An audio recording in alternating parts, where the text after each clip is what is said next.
All right. My iPad. Okay. We are here and we are late. I know we're supposed to do here like 20 minutes ago, but we on CPT. We on Negro time. That's what we are. And every day is a struggle. Every day Yeah. it's a big time struggle. Every day we hustling. Ain't talking about just no money. It's everything. We hustling our butts off trying to uh, keep our country great. We are hustling our butts off trying to uh, help our Yeah. children, save our babies and our grandbabies. We are hustling every day. Every day we hustling. Every Life day is a we hustling. hustle. It's a hustle, Rita. It's a hustle. And it's a daily hustle. A daily hustle. It's a grind. It's like it's deeper than a 9 to 5 job. Yeah. You know, got me working day and night. We working day and night. When you sleep, it feel like you still working. Sure. Yes, you know. Every day, and it's sad because it's not like it used to be. Now it's hard. It's like you don't have no time or nothing in life anymore. What's Yes. up, John? What's up, John? Nachos, Nacho, Nacho Grande. What's going on? Some nacho. What's up, Rula? Good evening to you. Bruce?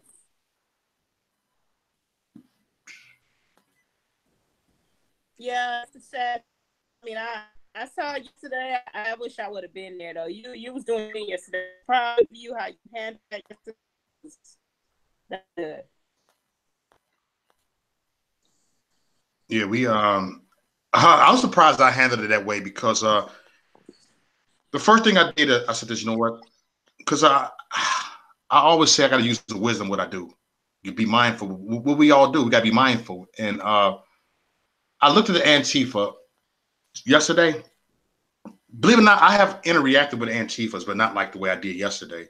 Like the only time I literally interacted with Antifa when I was in Chicago, when they was like right next to me, and it was cops right there, so I really couldn't interact with them like that. And then the second time was up in Dearborn, Michigan. They separated us, but this one was not separated. It was hundreds of them surrounding me. Wow. And I looked like, whoa. And they kept bumping me, hitting me, and just bumping me. Not with it hitting me, but bumping me like, come on, I'm going to provoke him to hit me. Yesterday?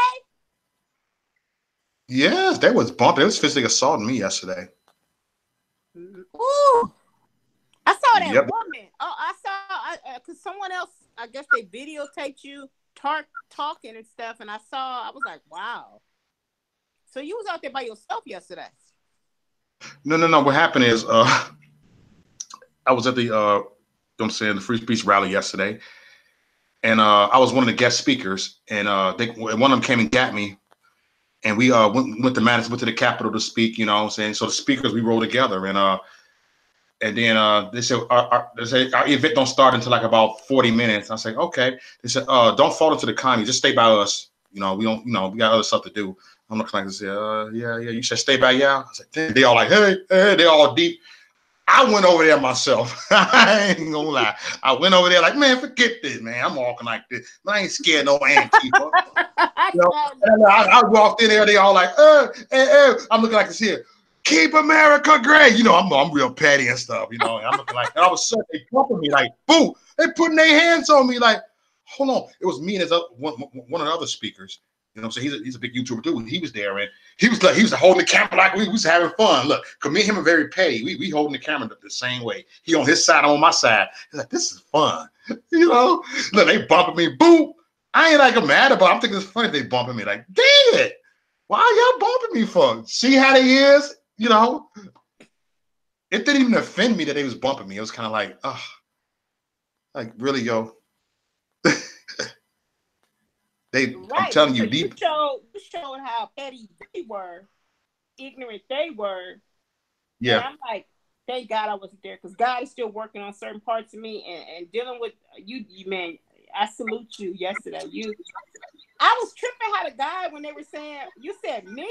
I'm a, what did they call you? White no, they're coming KKK. No KKK. No, where? I'm looking like, what? KKK. I'm like, I'm not KKK. They was calling me KKK. And then, and you know what I told the Antifas? I point blank told them this. I said it right there. You know what I'm saying? I can even screen share it and show you the clips of it right now. You know, it's like Antifa. They was like, what they were doing. They was, oh, I lost my train of thought. They were, oh my God, they are, put it this way, they are something else. They were on a rampage.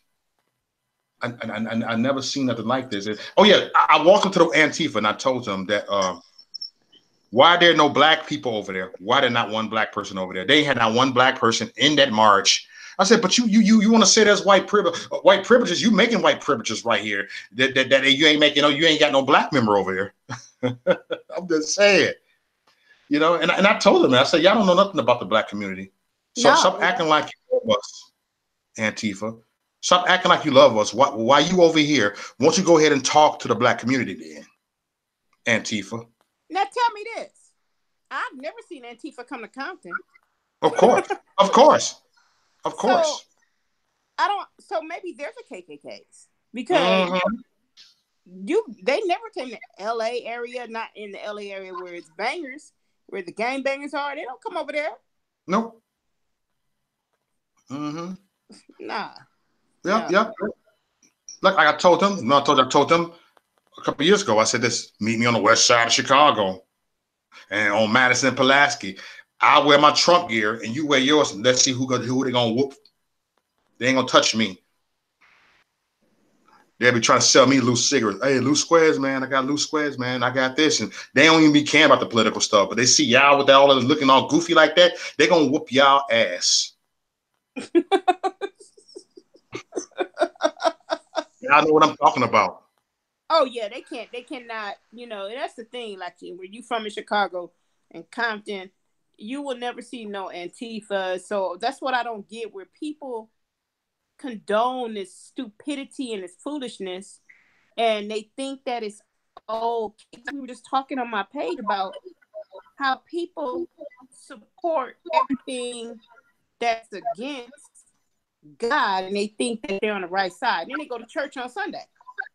Yep. How you gonna go to church on Sunday and you don't even believe in nothing God says anymore? You believe in everything, everything the world teaches you. This is real, y'all. This is real. This has gotten real. I mean, 2019, so we're here. What do you think is about to happen with this wall? Do you think he's going to do an executive order? Yep. It's going to happen. It's going to happen. Trust me. It's going to happen. And they in for a rude awakening. And that's when that's when they really going to act that's when they really going to act the ass when the wall get built. That's when the liberals going to lose their mind. That's when you're going to see riots. Wow. Well, this is the year, because what is 2020 is the year that I believe Biden's supposed to be running up. Yeah. Now what's that? How do you pronounce it? Manisa. It says Compton Indigenous Land Homes.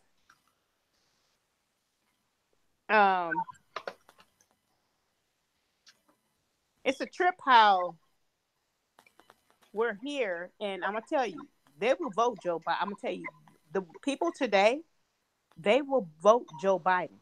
Okay, even some of the conservatives will vote for Joe Biden. Yeah, because they don't like Trump. That's right. If you notice, this is my thing. This is what I say. If you notice, the person that is actually being hated is the same man that is talking more about Jesus, is talking about homosexuality not being done in the service, and he doesn't want to promote the Baptist. So it seems to me that the devil is using puppets to attack someone that stands for Jesus. Mm-hmm. I'm not saying that Trump's perfect, because none of us are. You know what I'm saying? None of us are. That's just like when I use the scenario of R. Kelly. People sitting up here acting like R. Kelly is all to blame. What about the doggone parents that was taking their young girls to meet R. Kelly and get Yep. promoted? So people are just stupid. That's all. There's no common sense. Common sense is out the door. And everything that's right again is wrong. So if you're right, you're wrong. So Mo, you and I are wrong. Okay, that's the new word for right. Yeah, we wrong. We wrong. They on the wrong side though. They on the wrong side. You know? I'm just like, wow. This stuff is going to get even uglier. Why our country's getting great, but it's going to get very ugly, y'all. You know, we got to shut down right now, and there's some more stuff about to come, y'all, and that's why we got to prepare to fight. We got to prepare for this battle, which this battle is not ours. We got to prepare for the battle. We got to prepare for the battle. If we don't prepare for the battle, we're gonna lose. But the good thing is about being prepared for the battle is that the battle is not ours. Amen. You know, and that's the honest truth right there. Just remember, prepare for the battle which is not ours. Prepare for it. Prepare for takeoff. Prepare for the full armor. Prepare for the swords. Prepare. Yes. You know, prepare for it. Prepare for divide and conquer. Prepare for it. You know, I did not come to bring peace, but a father against his son, a daughter against the mother. I did not come to bring peace. Look at it. Divide the division that we've been through, it made us stronger. I seen patriots a couple years ago that we didn't get along no more. Now we can't, you know what? Let's get back to reality now. All right, boom, let's do this. Let's get to the point now. You know what I'm saying? And people are there are patriots starting to be like, you know what? Put difference aside and let's get this election going. Let's get this 2020 thing going on. Let's get the 2020 going on. Because if we don't get the 2020 going on, guess what? Oh man, you in for a rude. We in for a rude awakening. What's about to happen if we don't prepare for this? And it's coming. You know what I'm saying? I mean, this is the thing. Where we are right now is, like I said, the race bait is selling more than anything. And the best race bait is black and white. That's the best race bait is black and white folks. If they can show you that white people are still suppressing, that's some bullshit though. Suppressing black people. No, black folks, we suppress ourselves, okay? You don't have to like the truth, but I'm going to tell it to you anyway. We suppress our own damn self. We sit here and we talk about every other skin color but our damn self. And if we have an enslaved mentality, then guess what? You are enslaved by your damn self. And you can't go around blaming the devil for everything because you have a freedom of choice of mind. If you're not mentally challenged like that, you can really think for yourself, a free thinker where you can kind of make your own choices, then that's what you chose to do. The devil didn't make you do it. Stop saying the devil make you do everything. That's just what you choose to do. You choose to follow either God or the devil. Like you said, Mo, last week. Being straight in the middle is a really bad thing. You know, either be warm or cold. That's just, it's either hot or cold. And you got to make a choice and a decision, because either way, the devil's going to play you. If you don't believe in the devil, he's playing you. If you do believe in the devil, but you choose to live for him, he's playing you. If you don't believe in Jesus, he's playing you. So the win situation is only on one side. And if you sit here and try to say, well, here we go with this. Oh, Trump is a racist. Okay, well, tell me what. Because I'm tired of, responding to people anymore. I just like to ask the reverse question. Well, why is he racist? Oh, because what? Why is it taking so long? Oh, well, because of the border. Well, what? What the hell? Well, wait a minute. I told someone this. I said, if walls don't work, and if that is a racist form, is the wall is racist, which the wall is not racist. It has nothing to do with it. It has no feelings. But why don't we take the walls down from the prison is what I say. Mm-hmm. Why do prisons have walls? And if they don't work, why are a majority of the prisoners still in jail? So, Mm. you know what I'm saying? Come on. I Why? mean, Why? Yeah. why Thanks, is Lori. why is most of the prisoners still in jail if it doesn't work? Yes. If the wall doesn't work, take them down, and then let's see how many prisoners actually get out. I don't get why you say something doesn't work, but you got the same thing. Oh, well, that's not the same thing. What you mean it's not the same thing? It is too. Because you have in prison legal citizens that committed crimes Yeah. behind a wall. So it's okay for us to put legal citizens. They're citizens. They did some effed up shit, but they're legal, and now they're in prison. But the prison is behind walls, and it has somebody that has a gun that will shoot you if they catch you running. So my thing is if you're going to do that to people that are legal breaking the laws, why are you trying to figure out a way to say, oh, this is just humane? It's racist because everyone needs a better life. Well, what about the damn people that are here in America that can't even breathe, that want a better life? I mean, have you seen the video, Mo, that I posted? I'm going to send it to you, but I posted a video on Facebook about how many people have, those things you go camping with? Yeah. Those, Hey, hold on. yeah. Hey, Legal Latino Heat.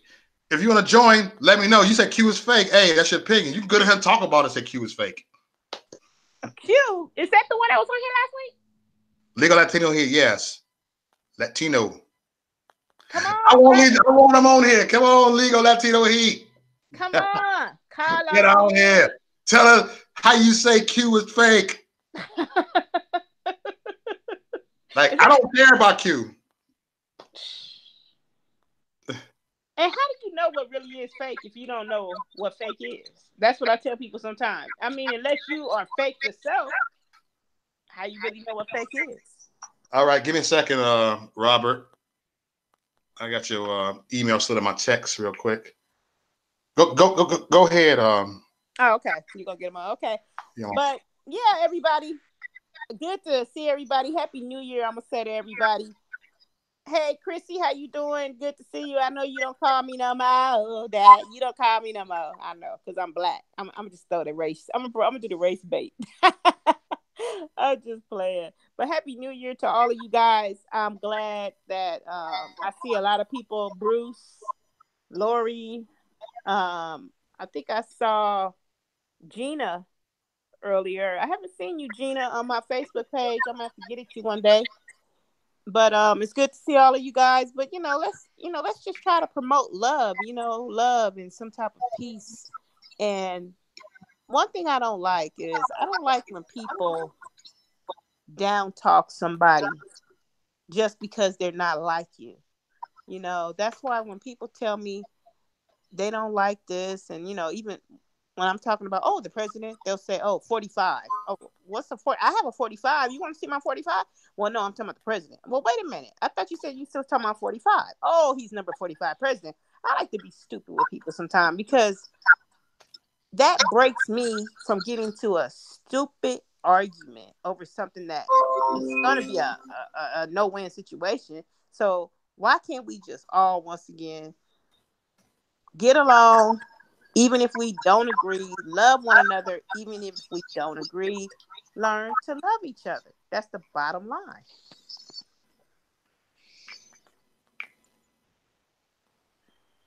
All right, I'm sending him the invite. Yes, my boy.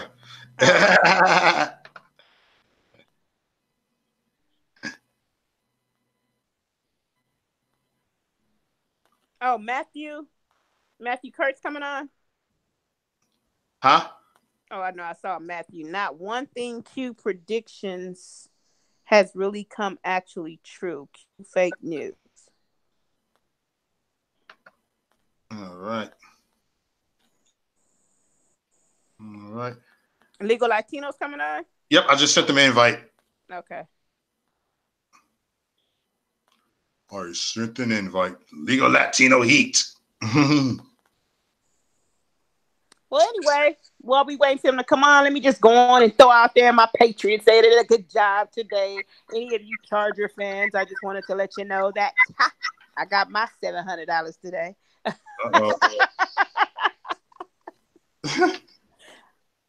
The Cowboys, sorry you guys. You lost yesterday. Too bad. Yeah.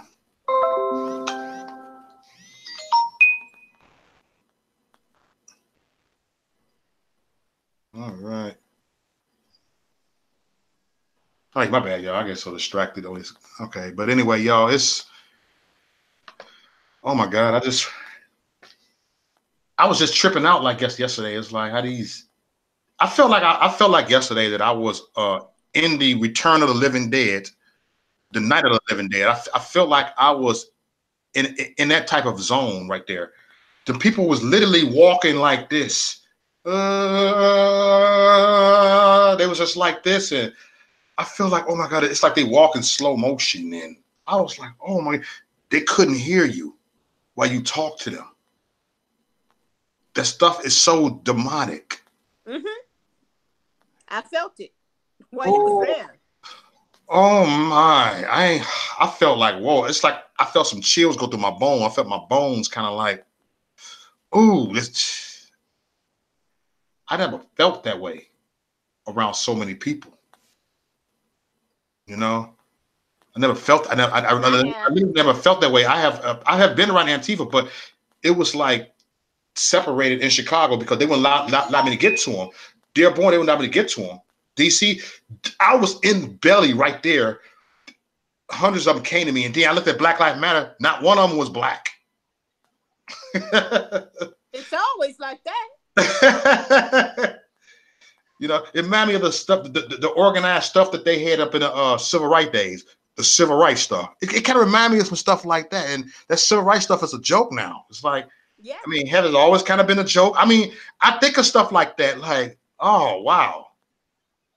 I did research on all that stuff about the civil rights people. And that's why I don't celebrate Black History Month no more.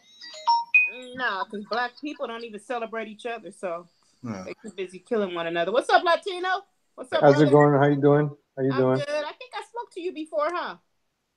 Probably. Okay. It's been a while. What's up, Maurice? Hey, what's going on, brother, man? How you be, man? Not much. Yeah. Hey, I did something that I never thought I'd do a million years. What's up? When I saw it was after Antifa, they physically assaulted me yesterday, right? And then at the end of it, I see one Antifa, and I said, "Do you hate me?" She said, I don't hate you. So you don't hate me? So can I have a hug?" The Antifa came and gave me a hug, and I said, "You know what? I kind of like you. I can tell you're a good person." I actually talked to the Antifa, and it was two Antifas. I said, "Cool." I started making a joke at the end. "Hey, Antifa, come here. I know you don't want your name because your stuff is carried. I'm just gonna say Antifa." And they're like, "Hey, give me a hug, man. You be safe out there, okay? You just a kid anyway." And that's exactly what I did. I never thought in a million years I'd be nice to an Antifa.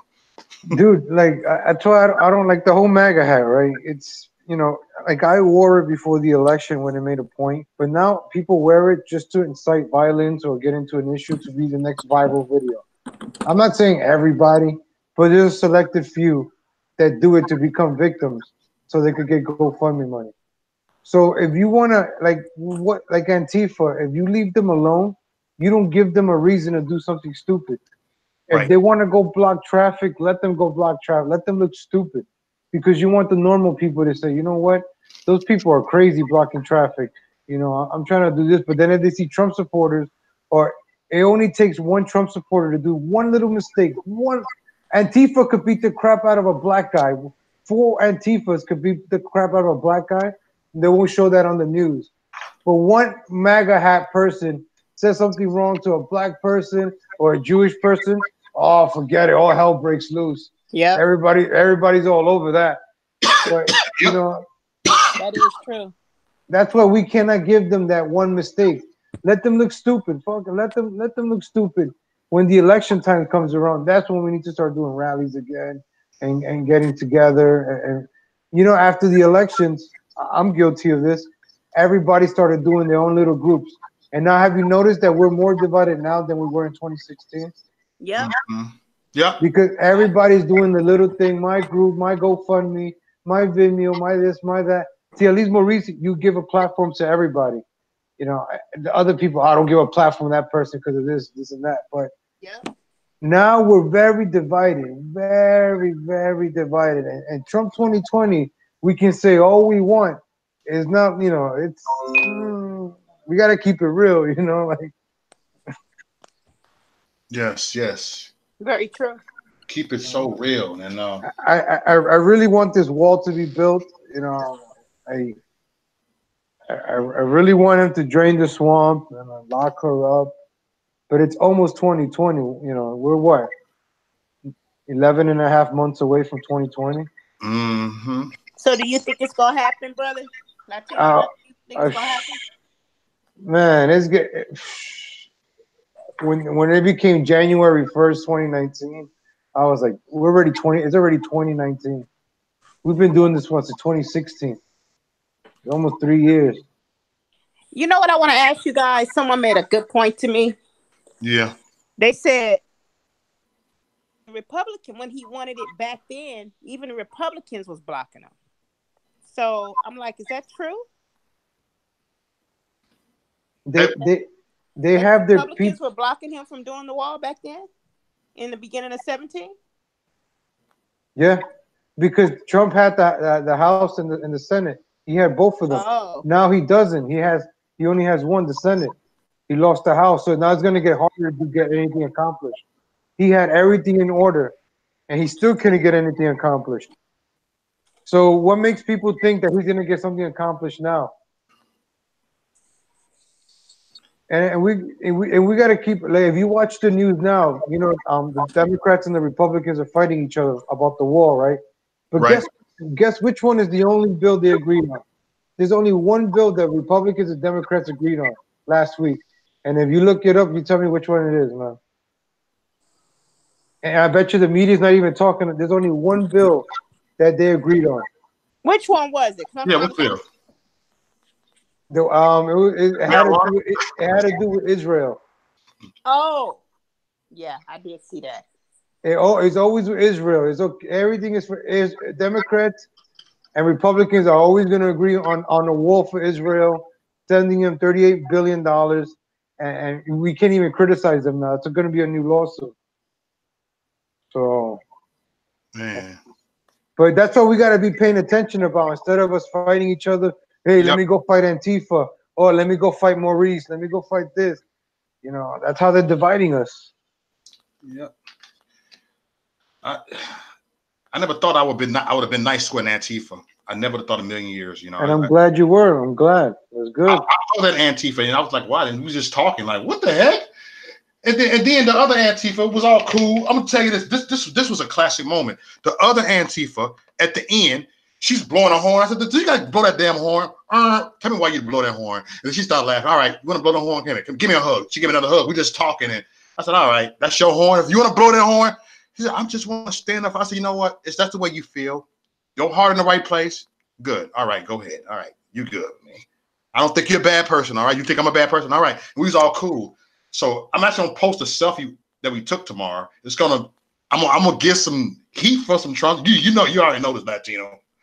I don't even care anymore, bro. Just that's why I don't do Facebook. That's why people on Facebook criticize too much.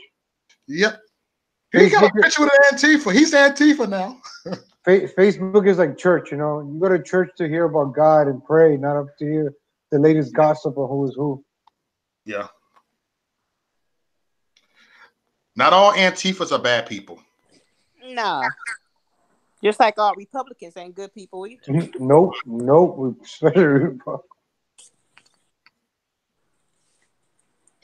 I actually wanted to get the Antifa on my show.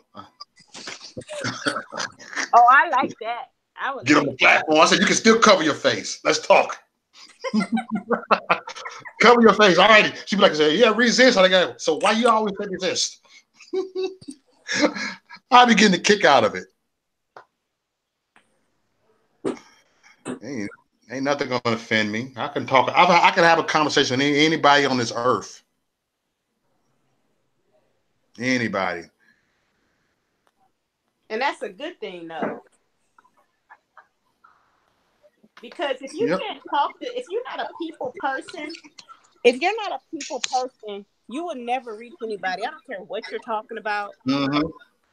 I mean, but if you're a people person, you could do anything. You could sell anything. You could almost be like how Hitler is. You know how he was. Remember how Hitler? Everyone followed. That's how people are today.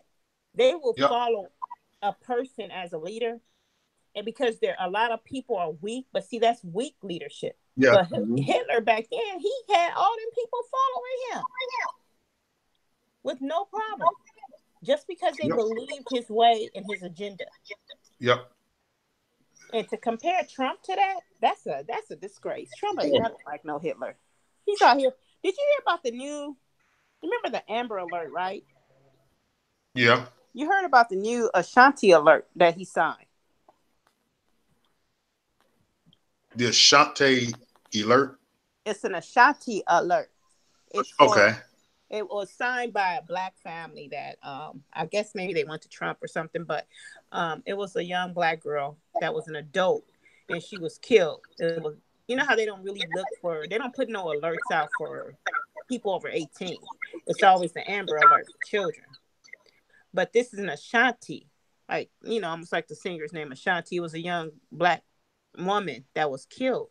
She was missing for a long time. So he just signed a bill. But see, of course, the media doesn't show that because it's something about a black person.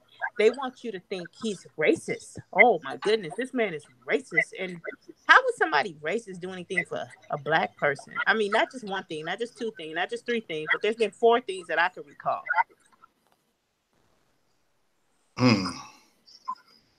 But see, you know what I'm saying? People don't even know about that. They're like, Ashanti, yeah, that's something he just passed. Like earlier this year, early in January.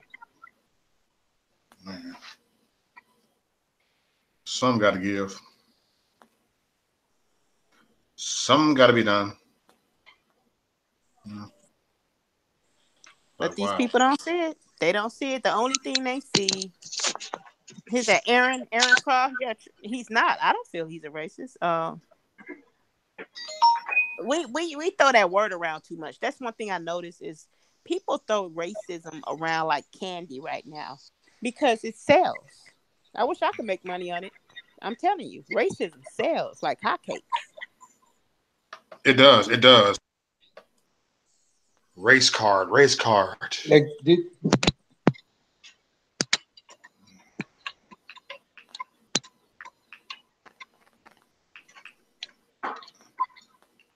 hey, go ahead. My bad. I'm over here doing something real quick. Go ahead. Okay. Yeah, but it's a sad thing because a lot of people don't realize what they're jumping on. They'll jump in the car. I don't know if you're familiar with the term guilty by association. Guilty by association. People, if they could be guilty by association with the bandwagon, they would stop jumping in the band with everybody else believing and following what everybody else do. Because I'm gonna tell you, being guilty by association, I have a brother on death row. Guilty by association, just being in the car. And that's what people don't realize today is that they're guilty for just following anybody, not knowing what it's about. Just let me jump in the car with you, homie. Oh yeah, it's true. Oh yeah, all that's true, homie. I got your back. No, you're ignorant. Not ignorant. I'm say ignorant. Just plain ignorant, not ignorant. Ignorant. Yep, ignorant Negro.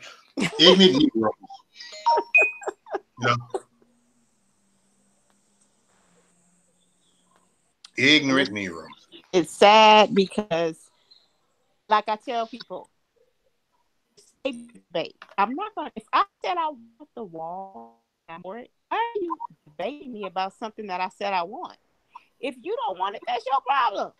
I said I do. So this is my thing. I honestly feel they should take a vote for the citizens of America and ask them how many actually vote for a wall. I mean, let's not politics because they're supposed to actually work for us. So why we citizens take a vote on the wall? Mm-hmm. We did take the vote though, and we won when we elected Trump. That's why there shouldn't be all this back and forth. Yeah, you're right. You're right. That's what the people voted for. We voted for the wall. That's why Trump won. Yep. And that's why we're not getting all this stuff that we voted for. That's why we shouldn't be like we're winning. We're really not really winning. Winning will be the swamp would be drained. Everything would have been ordered. It's just things are gonna get bad right now. Things are gonna get bad. It's just you gotta keep it real. Yeah, that's real. I can't be in this la la land. Like people saying we won, we won. Yeah, that was in 2016. It's 2019 now. Like, Yep. We gotta keep it like that. People need to wake up, and it's sad because we're so busy as civilians fussing at one another. Oh, I don't like you. I'm not your friend no more. I'm not your friend because you don't have thick skin and you don't think like me. So I don't want to be like you. So now we're not friends no more. Maurice, you like football, right? Of Oh course. yeah. How do you feel about the New England Patriots? I'm tired of them all the time. They need a new team. Why? Wait a minute. What you say? Wait. Nate, don't be talking mess now, brother. I love you, and I heard you talking mess about my Patriots. Now you need to stop it there. Okay. No, but check it out. Check out. You know what I learned about the Patriots today? You know their owner Robert Kraft, right? The owner, Robert Kraft. okay. Oh, okay. Well, yeah.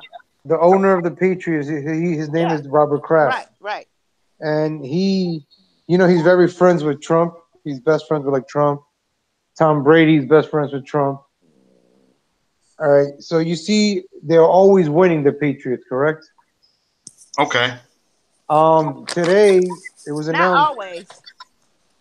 No, but they're always in the Super Bowl. They always make it to the Super Bowl. The past 15 years. Past 15 years since Tom Brady came up.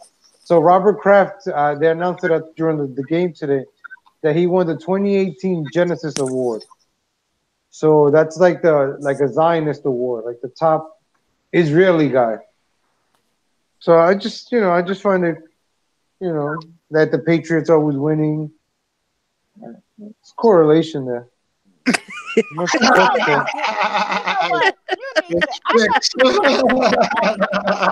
what? You get gone. How about that? If the Bears owner would have won that award, I bet you the Bears would have won a few world championships. Shoot, he should have won an award then. I'm gonna tell you about the Patriots, though. The Patriots, we don't take a kneel. That's one team that don't go down with that. We don't take a kneel like the rest of the American NFL players do. Yeah. So maybe God is on our side, and that's why we still doing it, because we only kneel to the Father. How about that, Nick Bone? Yeah. Hey, shout out to my new subscribers over here. Hey, thank you for coming on here. Shout out to Bruce, Sub, and Aaron. Shout out to everybody. People, the conspiracy theories. It's not good. Just when you understand how the world works, you can start connecting the dots. Why things happen for a reason. Did Trump really pull out the troops from Syria? I don't know. Can somebody update me on that? He's doing it. Not as quickly as some were thinking, but he's definitely doing it. Pompeo was out there. Pompeo is actually campaigning against it because there's going to be a whole big mess out there if we pull out too quick. So we're gonna let more troops die over there, right? We've been at this war for what, 18 years now? The Syrian war? The Syrian war is not that old. I'm talking about after 9/11. Since 9/11, we've been at war. What, 17 years now? Something like that. How many trillions?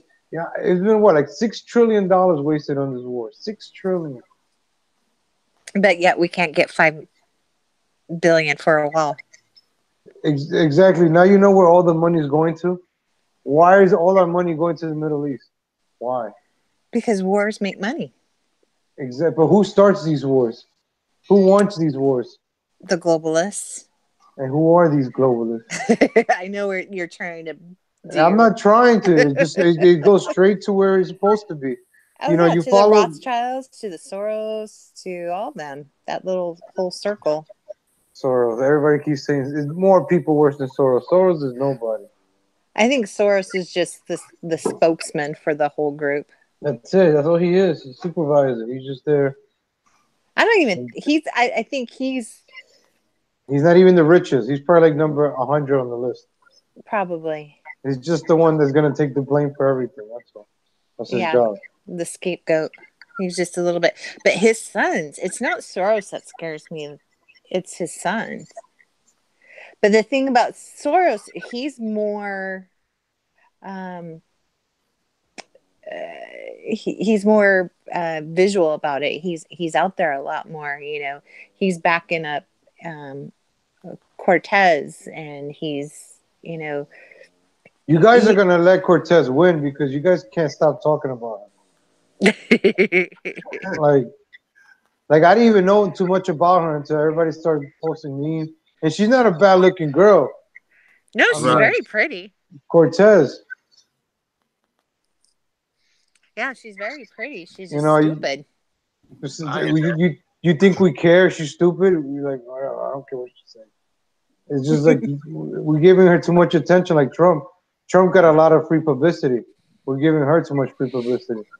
Well, I like what she does, though. It's just kind of funny. She'll blame the GOP on something. She's like, oh, the GOP called me scandalous because I danced when I was in college.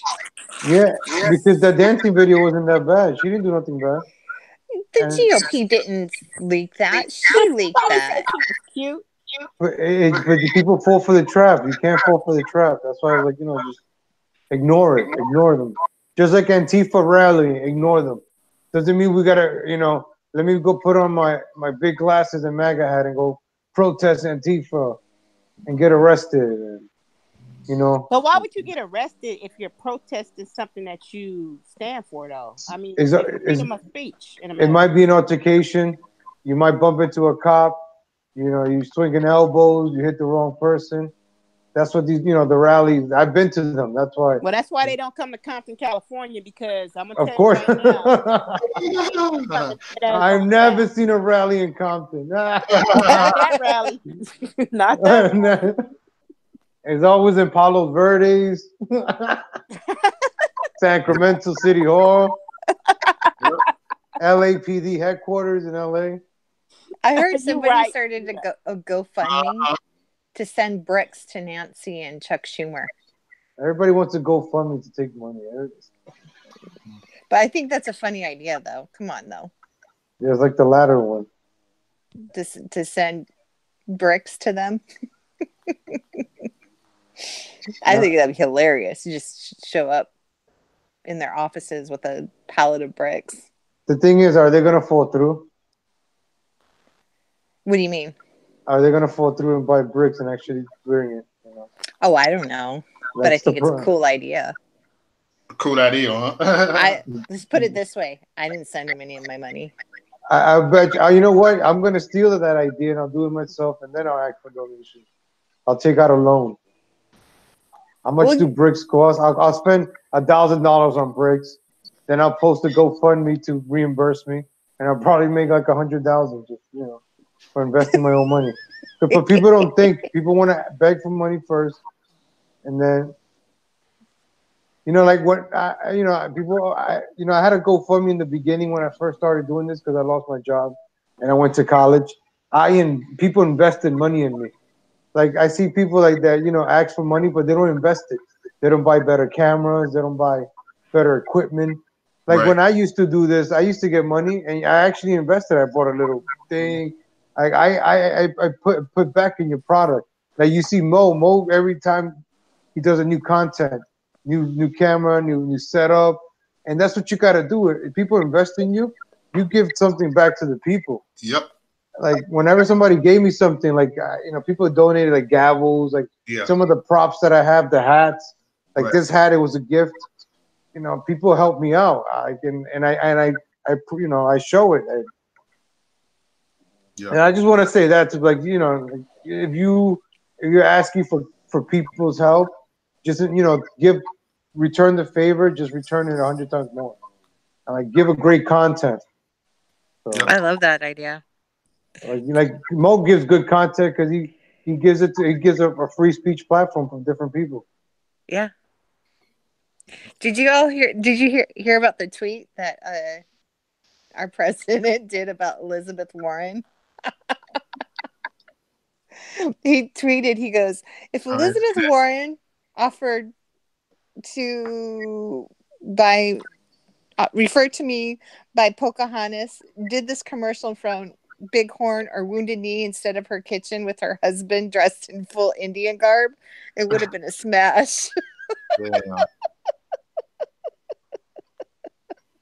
He's like the master troll.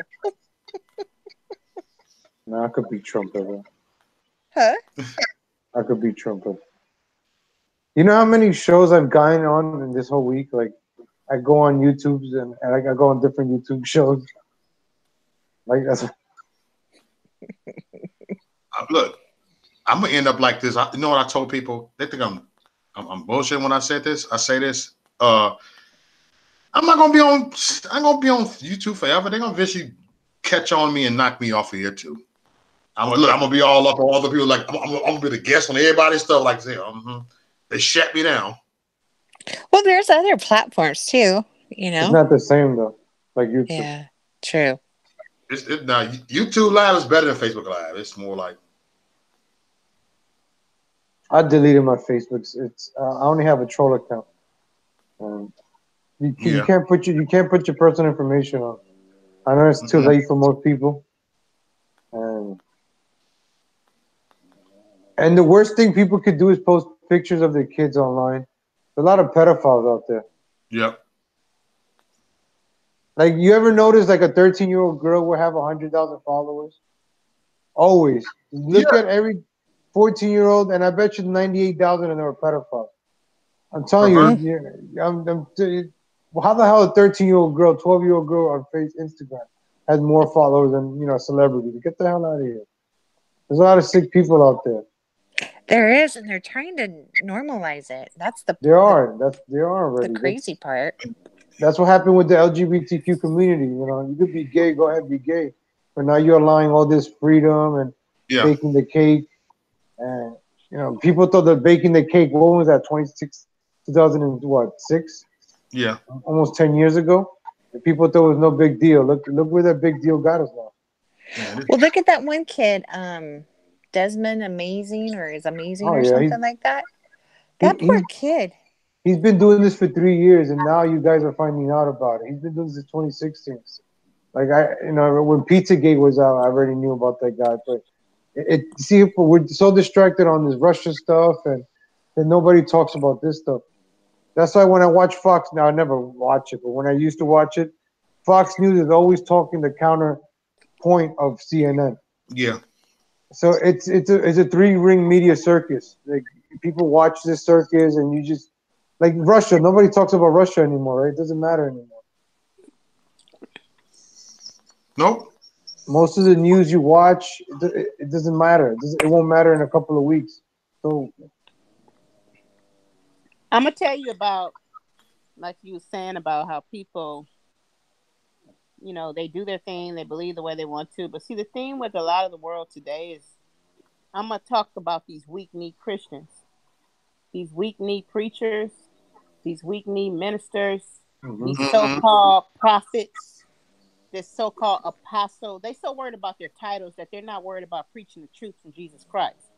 People are watering down the word of God, and that's why you see the world practicing and promoting all the stuff that's against the word of God, because so many so-called Christians have watered down the word of God to accept the acceptance of your sin, and it's okay. So now we have everybody thinking it's okay, because what are we doing? We teaching the children that it's okay. It's okay. Oh, God knows your heart. It's okay. You can live. No, you can't live any way you want to. If you're gonna choose Jesus, you die to yourself and you accept His way. That's the bottom line. If you don't want to, then stay just like you are. Don't come. If you don't want to change, don't come. Right. Yeah. Yeah. I mean, people need to start waking up and start realizing what's going on and not getting distracted in the silliness of the bickering at points that don't even matter. You know, we've got to, Look, we got to watch and pay attention what's going on worldwide. I look, mean, look what's Ginsburg is about to die soon, or she's gonna resign. Now Trump is gonna elect another judge and Oh, they're another already building the circus. case against her. He most like they're saying that Amy, I can't She's a think of her last. rapist. No, she's an occultist. She's a rapist, cultist. So she's Yeah. satanic. No, she's in a very dogmatic Catholicism cult. Like, what the hell is that? Seriously? Because she doesn't believe in abortion, so they're going to disqualify her, which is actually unconstitutional and illegal. So, but they're you guys, our freedom of speech is being preyed upon right now. Our freedom of religion is being preyed upon. We've got these crazies that Minnesota has elected in who have claimed jihad against our president, who have want Sharia law, who are they're pro-Palestinian, they're anti-Israel. Oh, Palestine! Why everybody hates Palestine? Why does everybody hate Palestine? Why does everybody hate Palestine? It's what the Palestinians are doing. What are they doing? They're getting killed. They're rioting. They're protesting. They're trying to. They're the ones in. When you play with a rattlesnake, you're gonna get bit. But the Palestinians were there first, from the day one. No, Israelis were there first. They just got their land back. When did Israel become? What, like 70 years ago? 70 years ago this year. Exactly 70 years ago, what happened? They built the U.S. Embassy in Jerusalem. What a coincidence, right? Ooh. The conspiracy. You read the Bible? Yeah, I'm not gonna sit here and I read it all. I've looked at it. I have one. I've owned one. I haven't read it all. But I grew up Seventh-day Adventist. This isn't politics. This is prophecy. What, the third temple? All of the stuff that's going right now. The third temple? The third temple, they have almost every single thing done for the third temple. Yeah, where are they going to build it on? Where? I'm not sure exactly. I'm not sure where they're going to build it. If they're going to build it on the Holy Mount or something, because there's a whole. I love disagreement. Well, this is respectful. I like these types of discussions. I don't think they're disagreements. I think it's an exchange of information. Because some of them are disagreements. Because I mean, in the Bible, Israel and everything in the Holy Land. I mean, that's done because Jesus came and paid the price. So those Israelites and those Israelis there, they don't believe Jesus. And the temple, the Bible does talk about that, but it's not something that God ordains to do. They're doing that because no, it's just part of prophecies. It's part of the signs. It's not a referring to us. What it's saying is when these signs happen, be aware. Like the fact that it talks about in Ephesians, it talks about, Ezekiel's, it talks about the word of Gog and Magog. And it specifically talks about the countries that are aligned around Israel. It talks about God giving Israel, the Jews, Israel back. And he said within a generation you will see these things. Talks about the temple. It talks about the war of Gog and Magog. It's basically saying you guys need to wake up and get your stuff together, because you know what, things are about to happen. You're either going to accept me or you don't. And if you don't, this is what you're going to have to suffer through. And then when it talks about the third temple in Revelations, it talks about that the temple will be an abomination to God, because Satan wants to mimic God, and the way he mimics God is wanting the same things that God has, and that was, the temples, from prior to Jesus Christ coming, and he will make an abomination in that temple. The one, the dome on the rock. Yeah, there's debate on whether that's, but they do have the altar made, and they have everything. I mean, it's precision. Everything's made except for the temple itself. Even the infrastructure is going in. They've got tramways and railways and all kinds of stuff. Now, are they going to demolish the mosque? I don't know. They're gonna try to blow it up. Watch, from the bottom, from the bottom up. Well, it also talks in Isaiah. It talks about Damascus being a ruinous heap. So that could maybe even start it. Maybe the Muslim Brotherhood and Hamas and all that kind of stuff piss off the Jews enough, and they bomb the mosque, and that will just start the last war. You know what I wanted to ask you, Chrissy? Because it's a lot of people that talk a lot about the Old Testament. Not putting it in schoolmaster, which a lot of people, we see it different. Being a schoolmaster, for me, I'm going to ask you the question, because a lot of people talk about the Old Testament more than the New Testament a lot. And I noticed that. And by the New Testament being the new covenant, and actually that's what we're under in this day and time, because when Jesus rose, because people said, well, we've been waiting for God to come back. Well, if you think about it, Jesus rose from the grave, so we already in the last day since he rose from the grave. Exactly. Church in Matthew. Those are the signs, right? Right. So when God gives you the opportunity to get it right or not, because there's some things in the Old Testament that are actually in conflict with the New Testament. Some people think, oh, in the Old Testament, such and such had this many wives and blah, blah, this. Well, okay, yeah, God allowed that. It wasn't that he accepted it as right. Just like today's world, he allows you to pick and choose him or the way of the world, says the book of Ephesians. Because I'm just saying, a lot of people, I think what you're talking... I'm just saying, a lot of people stay in the Old Testament, and that's why I feel like a lot of people in today's world do not obey Ephesians. They don't understand Romans 12, 1 and 2. They don't understand Ephesians 4, 17. Because if you look at Christians, I'm talking about like me and you, Ephesians, the 4th chapter, verse 17 through 32. We, as Christians, especially if you're in leadership, we shouldn't talk about people. I mean, I'm just saying, because that's what it says in the Bible. We shouldn't talk about people. We shouldn't belittle people. We shouldn't put people on a pedestal. We shouldn't think of ourselves as better as others.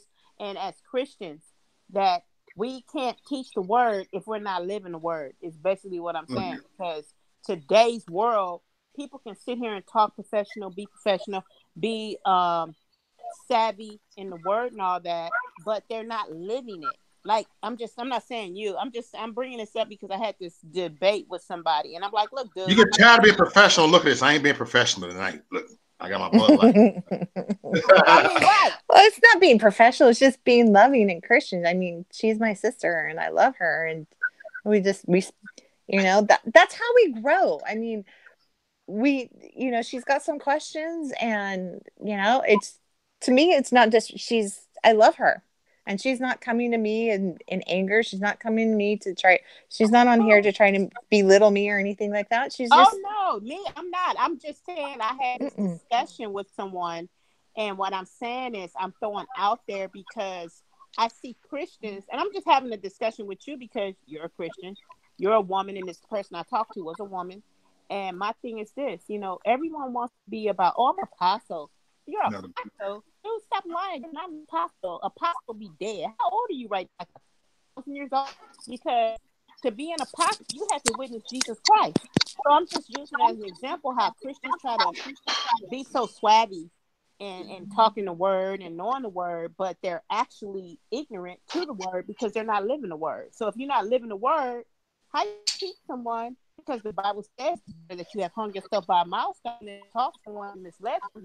And all I do is see Christians attacking people. I don't care if they're Christians or not. I see Christian folks teaching the word of God, attacking people more than anybody that's not a Christian. Real.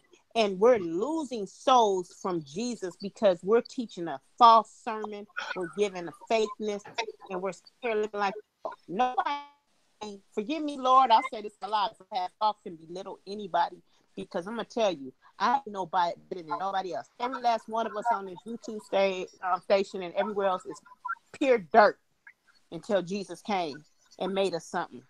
Pure dirt. Every last one of us, dirty. For sure.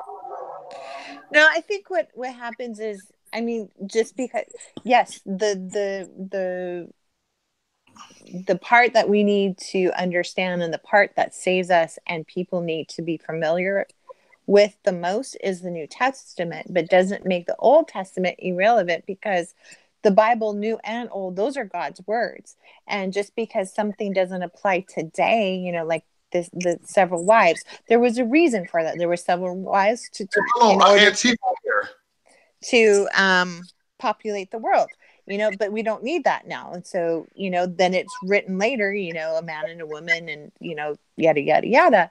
So the thing is that there is a lot of scripture out there that you can, you know, because I always go back to, you know, Ezekiel's and stuff like that, but there's also that correlations with Daniel. And the thing that makes this, for me, that is so amazing, and just it's like God blessing me being alive at this time, because something that was written over 2,600 years ago is coming true today. These prophecies. So when somebody does talk about the New Testament, somebody does want to say, you know, oh, I don't believe the Bible, or that's silly, or these are pretend, or whatever, whatnot. What is going on specifically with, you know, dealing with Israel and Syria and all that kind of stuff was written 2,600 years ago. And for all of that stuff to come through true, and all of that to be so specific, is just absolutely amazing. And there's no denying it if you're willing to look at it and willing to do a little bit of research and a little bit of reading. And that makes the New Testament even more powerful and more important. That's just my opinion. I'm trying to find that scripture. I'm gonna get it in a minute. That actually talks about the Old and the New Testament. Hey, and do we got Antifa in the chat room? I saw us at Antifa. Yeah, let them have freedom of speech. Nah, send your email if you want to join Antifa, please. Yeah, but let them have freedom of speech. No yes, problem. I would love for the Antifas to talk. I would give 5 Antifas on here right now. I wouldn't care if 10 of them get on here right now. I want to talk. Oh, I see Antifa soldier.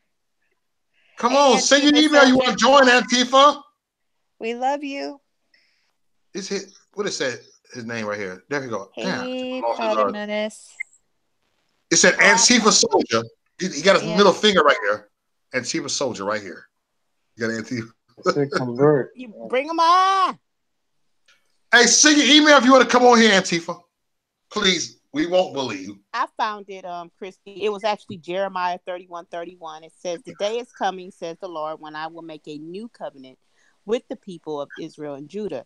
So that's where the new covenant comes in. And then it goes on Romans 10 chapter verse 1-4, because what I was saying is that not putting it to rest, but the Old Testament, there's things in the Old Testament that is in conflict with the New Testament. Right. And so we have to, you know, put the cipher on, this is what it is, and this is what it is, and this is what it's not, and this one, because that's a schoolmaster.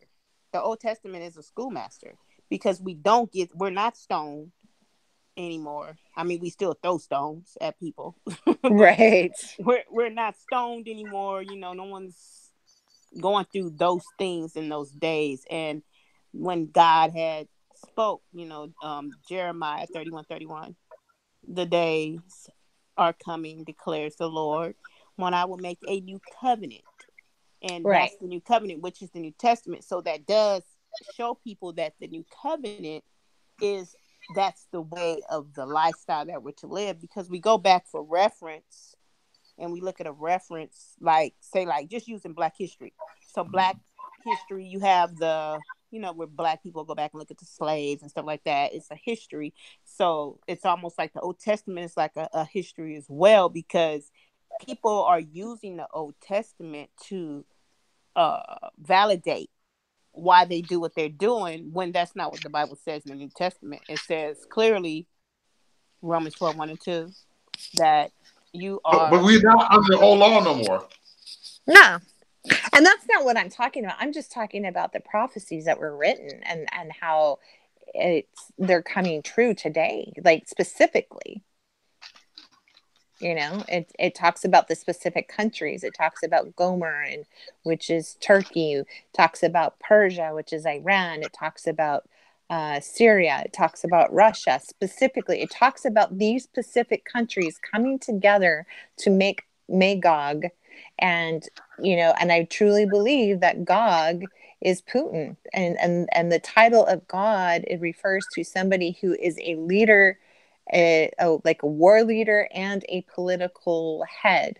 And if you look and so that stuff, so it's we have been living in the last days, and it kind of way that somebody, I was listening probably to Jan Merkel, I think it was, and she basically said something to the fact of, God gave us signs the first time when Jesus Christ was coming.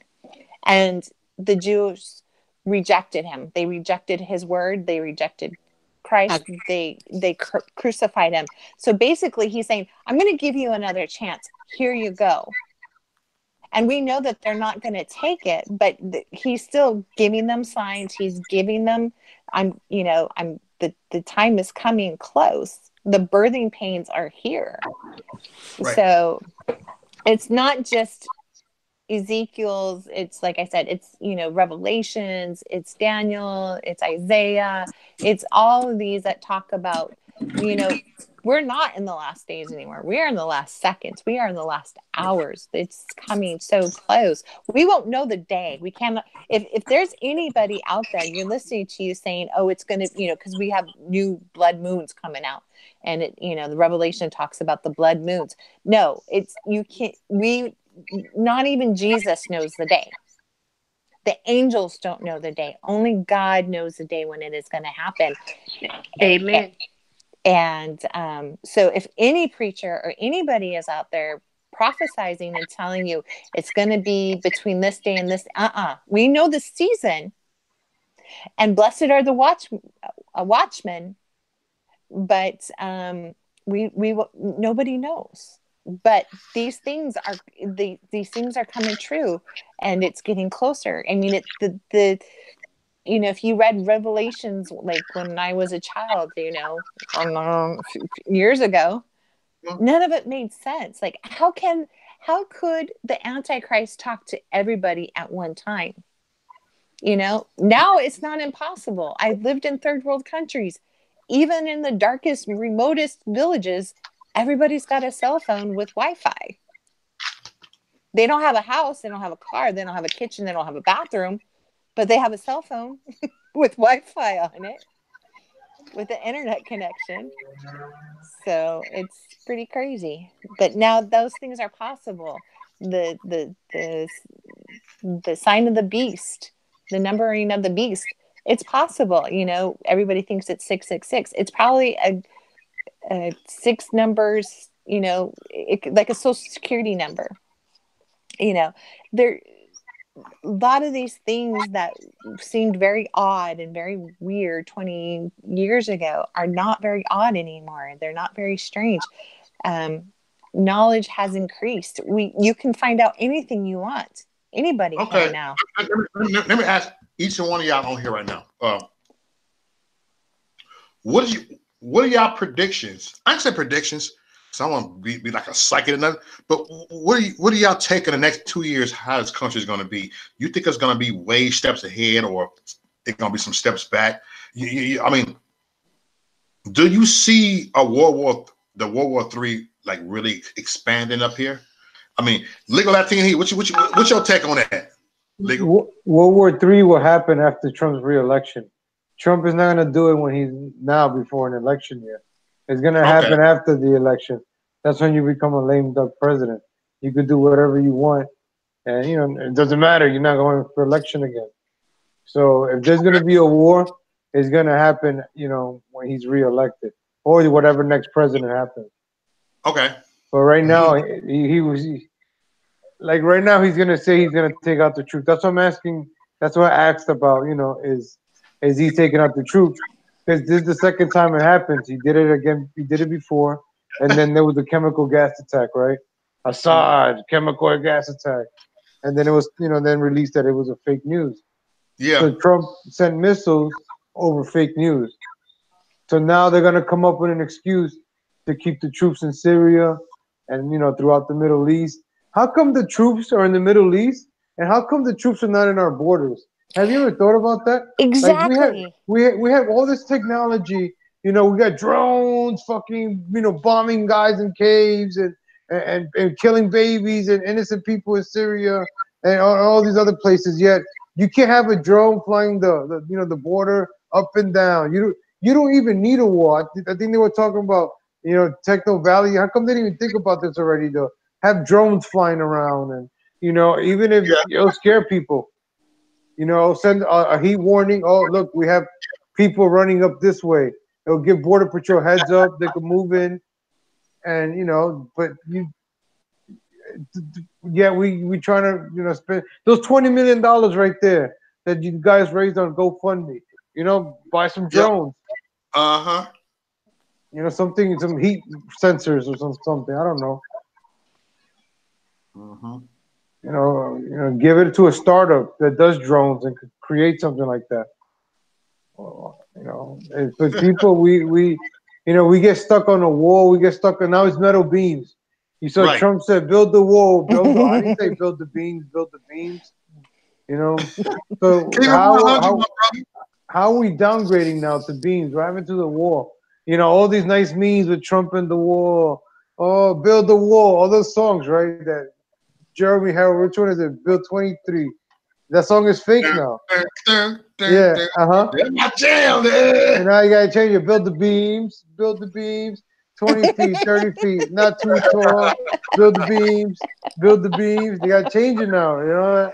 That song sucks now. Because it's gonna be beams now. So hey, I forget Jeremy on one of these panels. And he has to change it now. He has to change it to build the beams. And that's going to be build the beams 2020. And Hillary, why is Hillary still walking around? And that stuff takes time. They're doing military tribunals right now on Benghazi. Q said that? No, the government said that. If Q didn't say it, I don't believe it. I only trust Q. Q is. People treat Q like the Holy Spirit. I didn't know Q. I didn't know who he is, so I'm out of the Q shit. The good thing about Q, hopefully it gets some people. Q, I used to follow Q from the beginning, from day one. And then I looked stupid, posting about Q. And then that's when I was like, you know what, this Q stuff ain't working out. Because he was writing about the indictments. Follow the right rabbit, the white rabbit. Who the fuck is Q? Q, and I think in the beginning was real. Then somebody else took it over, and then they just gave you breadcrumbs. They led you away from the truth, but they gave you a little bit of truth. But they led you away. I don't know Q. I don't know them niggas, so I don't study them. It's good not to know. Don't worry, it's good not to know. I don't know you. But people put a lot of their hope into Q. People started making money off of Q. So that's when I was like, this ain't real. Yeah. You never seen a dude face. At least you seen Alex Jones' face, but you say, "Oh my God!" Woo! Alex Jones designed the show. I gotta say that. One of the guys, Adam Green, from No More News. He got on Infowars with Orange Stroyer, and he took him down. He hit him with facts, and Okay. they couldn't refute that. Um, Yep. I'm just like, well, no, it's cool. I got a lot of Qers on here. Hey, Team Q. You know what I'm saying? I just don't know them. I say Well, the thing about Q that does, because I'm on the fence, and I I do, don't know that nigga. but whoever Q is close to the president because that stuff has come true, and that there has been. what happened to Sessions? Trust Sessions. Q always said trust Sessions. What happened? Sessions isn't out of this picture yet. What is he doing? When he's playing golf? He's gonna save the world. He's gonna lock her up from the golf course. What is Sessions gonna do? Okay, so check this out. Things that we do know that it's not confirmed by Q, but it's confirmed by the Department of Justice and all that kind of stuff. There's over $500 million dumped in Guantanamo Bay. They have increased their inmate size by 30,000. So there's two things going to happen. Either indictments are going to come true and they're all going to be arrested, or they're planning for another war and they're going to be arresting some people. So those are two options. Now, it's been under the advice of Donald Trump. And so I'm assuming, since he is pulling people out of Syria, just not all of them and quickly as everybody wants him to, but he is doing it. So, and then two, there was a prisoner barge on Rikers Island in New York and another one in somewhere along our coastline here on the West Coast. And they both have now trucked to Guantanamo. Why? Why is everybody going to Guantanamo, including Sessions? When? I heard this like 2 years ago. Is it happening now? Yes. When? I don't know. I've never seen that. I've heard about this 2 years ago, Guantanamo Bay. That's why Trump is not closing it. The indictments, this and that. Follow the White Rabbit. But you can't do it all in one night. I mean, this stuff One takes time. night. Just think of it. Just to indict a murderer that's not politically connected sometimes can take What years. about Jeffrey You're Epstein? talking about taking the whole entire. They've got to know who's who, because not everybody's wearing a label who works for who and who supports who. You know what I'm saying? Because they've had to do it under the they have had to be sneaky about it. So he's exposing people, and he did say this. Trump did say this last night. He was on Judge Janine, and he says a lot of people are going to be exposed real soon, because she asked where are the indictments, and he says I will expose them in due time, and a lot of people will be exposed, and you will be very surprised, but a lot will be exposed, something to the effect of more than you know. Now, sis, you've been telling me this for so long, and I'm still waiting. It's been like 3 months. It takes time, sis. That's what you told me last time. Well, just keep waiting. The indictments are coming. The indictments are coming.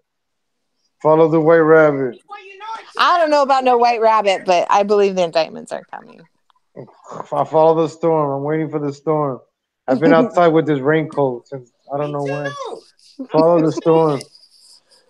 We gotta. Where we go one, we go all. Right. Where we go one, we go all down the hill like sheep. No, man, no. Yeah. It's true. Q is something you use for bullet points, and then you just be like, all right, let me see what's going on somewhere else.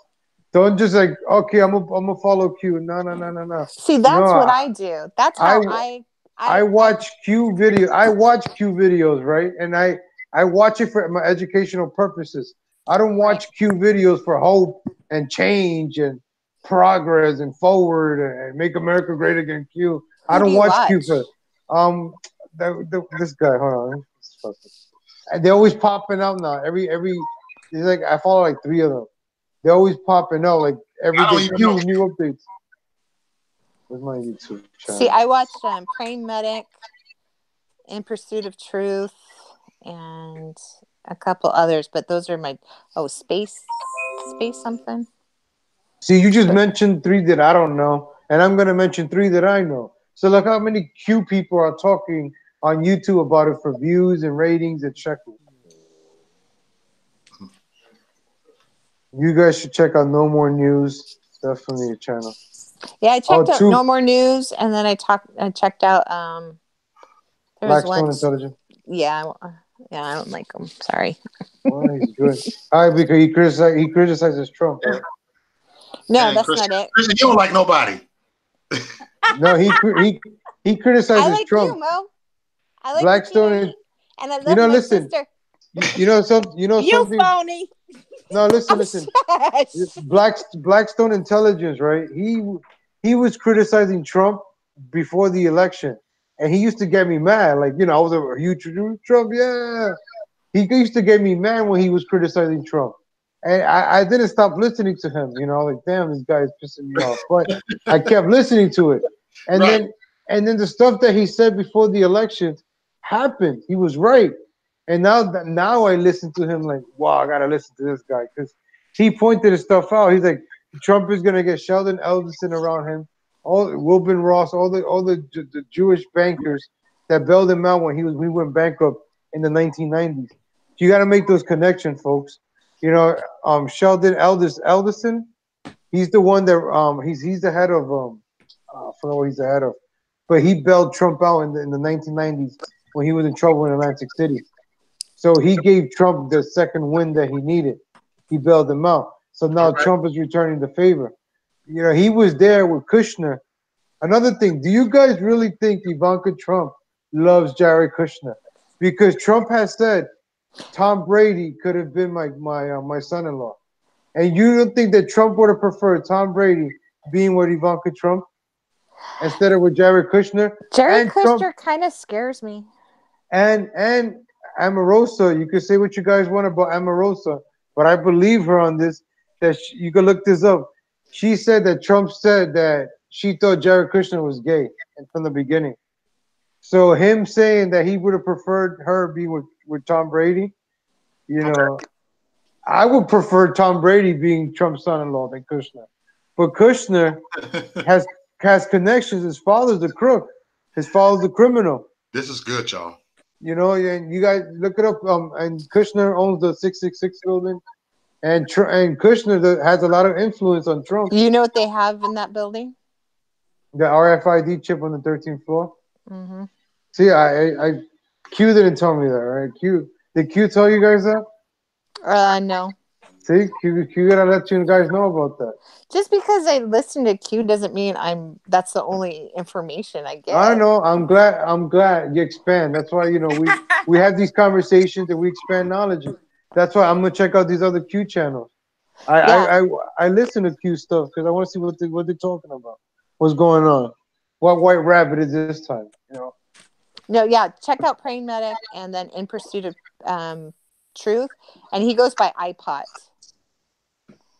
Hey, you guys. I'm gonna sign off. I just wanted to talk. Mo, I think I hadn't talked to you, but last Thursday, when I got off work at 1 a.m, I was putting the gas in my car. Someone came behind me that quick, hit me in the head with an object. I don't know if it was his fist or a bottle. So I'm dealing with head problems a lot. I have a lot of headaches. So right now I'm about to go back to Kaiser just so they can check. They want to look at another x-ray. So I'm going to go back in. But, be very careful out there, everybody.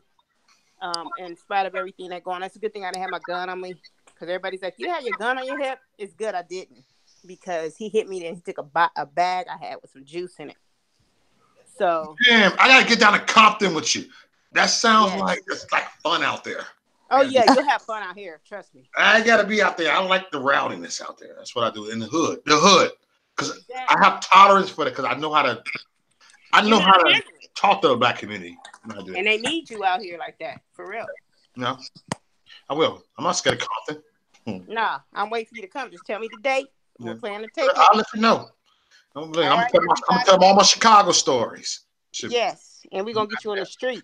I'm going to be on live like this. All right, YouTube Live. What's up, y'all? I'm right here. I want the Crips and the Blood. What's up? That's right. That's what I want. So how do you feel about Trump? They don't talk nothing like the Antifas. No. They're going to be like, man, I don't care about that. That's all they're going to say, man, I don't care about that, man. I'm trying to get my money. That's how Negroes do that in the hood. Yeah. Hey, Rob, you know what I'm talking about. You from New York. You from New York. You come on. Oh yeah, and it's worse out there. Oh, People don't care about. There's so much stuff going on that they don't got time to be political. New York, nobody cares, man. People just keep moving. Yeah. That's why in California, it's all those rallies and all those dramas because it's nothing to do in California. New York, everybody's too busy. There's only one idiot in New York making noise right now, for the wrong reasons.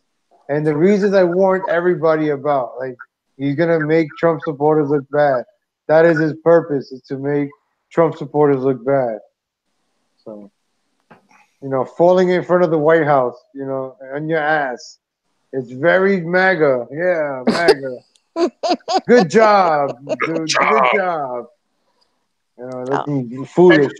Hey, what I always liked about you, Rob, because you always kept it real from the beginning. You were saying some stuff before. Come on now, when the Trump train was hot, you were still saying some stuff like, "Hey, man, we still got to focus." You were still saying that stuff. People listening. They just started creating their groups. This for Trump, gays for Trump, homosexuals for Trump. This black homosexuals for Trump, Latino gays for Trump. This, I'm Jewish and I'm gay for Trump. Trannies for Trump. And everybody started doing the little groups, dividing themselves. One-leg people for Trump. MAGA boys, MAGA girls, MAGA homosexuals, MAGA this, MAGA that. All these groups, everybody started fighting amongst each other. I get it. Well, that's the thing. They're it's all by design. They want us all divided. Well, who is they? It's your favorite people. It's the big banks. They want us divided. Like, all right, not paying attention. Mo is good. Mo has a good platform, right? He got a PayPal. He got a MasterCard. Now Mo's a Republican, Trump supporter. Guess what? He's gonna get a letter from MasterCard. Hey Mo, we can't take you because you're a racist. You're a Republican gun owner. Sorry, we gotta decline your business MasterCard. Yeah. Now PayPal. Sorry, Mo, you are racist. We can't accept your PayPal donations. Sorry, Mo. They shut you down like they did to Gavin, Milo, all these guys. They're gonna shut me down from YouTube eventually. They are. It's that's why I don't account. I don't do this for I just do it to speak what I know, speak what I believe is the truth. I honestly I've been through it all.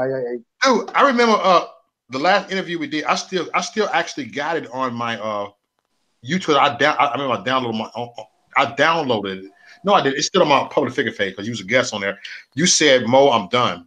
I pass over to you, Mo. I'm done. I can't do this. I look like, whoa. And then I'm over here and it's too much. And I left Facebook. Look, I still got my Facebook account, but I'm always on YouTube 90% of the time. It's like, I ain't been in Facebook jail in like 7 months. I've been trying to get banned from Facebook, but they won't ban me for some reason. Just use it to promote your videos. That's it. Use it to promote. Yeah. But they won't ban me. I've been trying to get banned. Don't try. Just use it to promote your YouTube channel. Yeah, and then that's what I've been doing. I say I'm live on YouTube. I go right there, show them a link. And that's it. Just take down all your pictures, man. All your personal pictures, all that. Don't even post personal stuff anymore. If you're gonna do this media stuff, try to remain as private as possible, man. Yep. Don't give away too much about yourself, because people are gonna look out. You gotta be, do the right, do what you're doing, and just do it smart. Like, don't be like, once again, the idiot from New York. This is my name, and this is where I'm from. This is my age. Here's my social. And then people are doxing the crap out of you on Twitter and everything. They really dox you, so. Yep. It's not something to be proud of, and just that way you can do things with freedom, knowing that you're safe. I played a game like 7 months ago because I was banned for like almost a whole year from going live, almost a whole year. And after that I was banned, I knew a certain word not to say, and I kind of censored myself. That's why I ain't been on a ban on YouTube. I kind of know, look, but you don't give a hell, Rod. You be like saying some stuff like, dang it.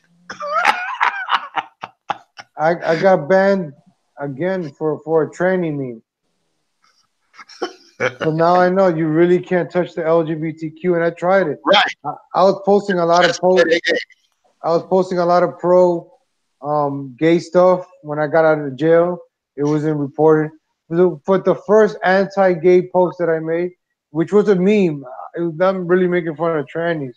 They got me for that. But the whole time I'm posting, I love Israel. You know, I love gays. Israel and gays are awesome. You know, Jews are awesome. Jews rock. And no, I was living. I was Facebook free for 4 days. But that one anti-tranny meme got me in jail for 30 days. Man. But I was playing the game. I was playing the game. But that one slip up, I got caught for that one slip up. Well, that sucks. Hey. You know, I even wrote, like, you know, I do believe in the 6 million. You know, I do believe in that. And I was, nobody banned me for that. Hey, it was funny, right? I think about 7 months ago. I said I ain't been in Facebook jail in 2 months. I was all happy. I ain't been in Facebook jail in 2 months. All of a sudden, I put Gina Nails on my shit, right? She's a live guest. All of a sudden, the girl AJ turns. Jenny was snapping. She's at this, you cunt, bitch. You like, all of a sudden, boom, Sesson inspired. I'm like this. Hold on, Sesson inspired. It's this hate speech. I didn't even say that. Gina said something. And then look, I was in jail for 30 days. And then Gina called me. What's wrong with here? I said, Gina, you just got me in Facebook jail. She just started laughing. Well, I said, whatever. I already know. I knew I was getting into it with you. She started laughing. You get in Facebook jail for doing live videos where people would guest on there. Even events. Yes. Music. And Really? I said nothing in the video. It got me.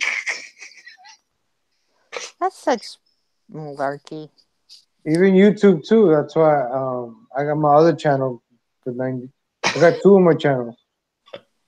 I'm on my 3rd one right now. You on your 3rd? Look, I got 3 channels. Well, my main channel, I'll be back in March. Yeah, that one has 2 strikes. Yeah. But that's you know, the one that had the most followers. Hey, mark all your videos private because I didn't do that. What they did me, I was like, ooh, I got one I can go live tomorrow. Look, I looked and it said that I tried to upload a video that I did from Facebook. You cannot upload a video. You're on your 2nd strike. I'm like, what? So you can't upload a video for 2 weeks? I'm like, what the hell? I was mad. Yeah, but the 2nd strike is the worst. Yeah. At least the other way you can upload. So. And then they gave me a 3rd strike a month later. My channel was shut down. I was mad. I called in for work because that was my monetized. I'm like, what the hell? I was mad. You lost that channel, right? I lost it. And then I appealed it one time. They said they denied it. I gave up. I said, forget it. I had my backup channel. I was proposed. You know what? Give him one chance. I tried to give up. So I went back and I appealed it one more time. And guess what? They took away all my strikes. Boom, boom, boom. And that's why I'm on here now. I can't monetize my main channel. See? I got denied. So I got too many suspensions on it. Too many strikes. So I'm trying to build my new channel, Chef Legal Latino. Yep. And 3 strikes out. And I'm trying to play it safe on that channel, you know. Just comedy, guys. I'll just speak comedy. Hey, don't confuse my comedy with anti-Semitism. Yeah. Hey, Uber guy do his late night shows. He deleted more videos that he uploaded than he you know what I'm saying? He deleted more videos than he did that he didn't. Because he monitored his videos. And I do that with mine. Like, you know, I said a word. I had to go back and edit the word. Like, let me do this. I dropped the F bomb. And I ain't talking about the fuck bomb. I'm talking about the other word. I had to delete that word.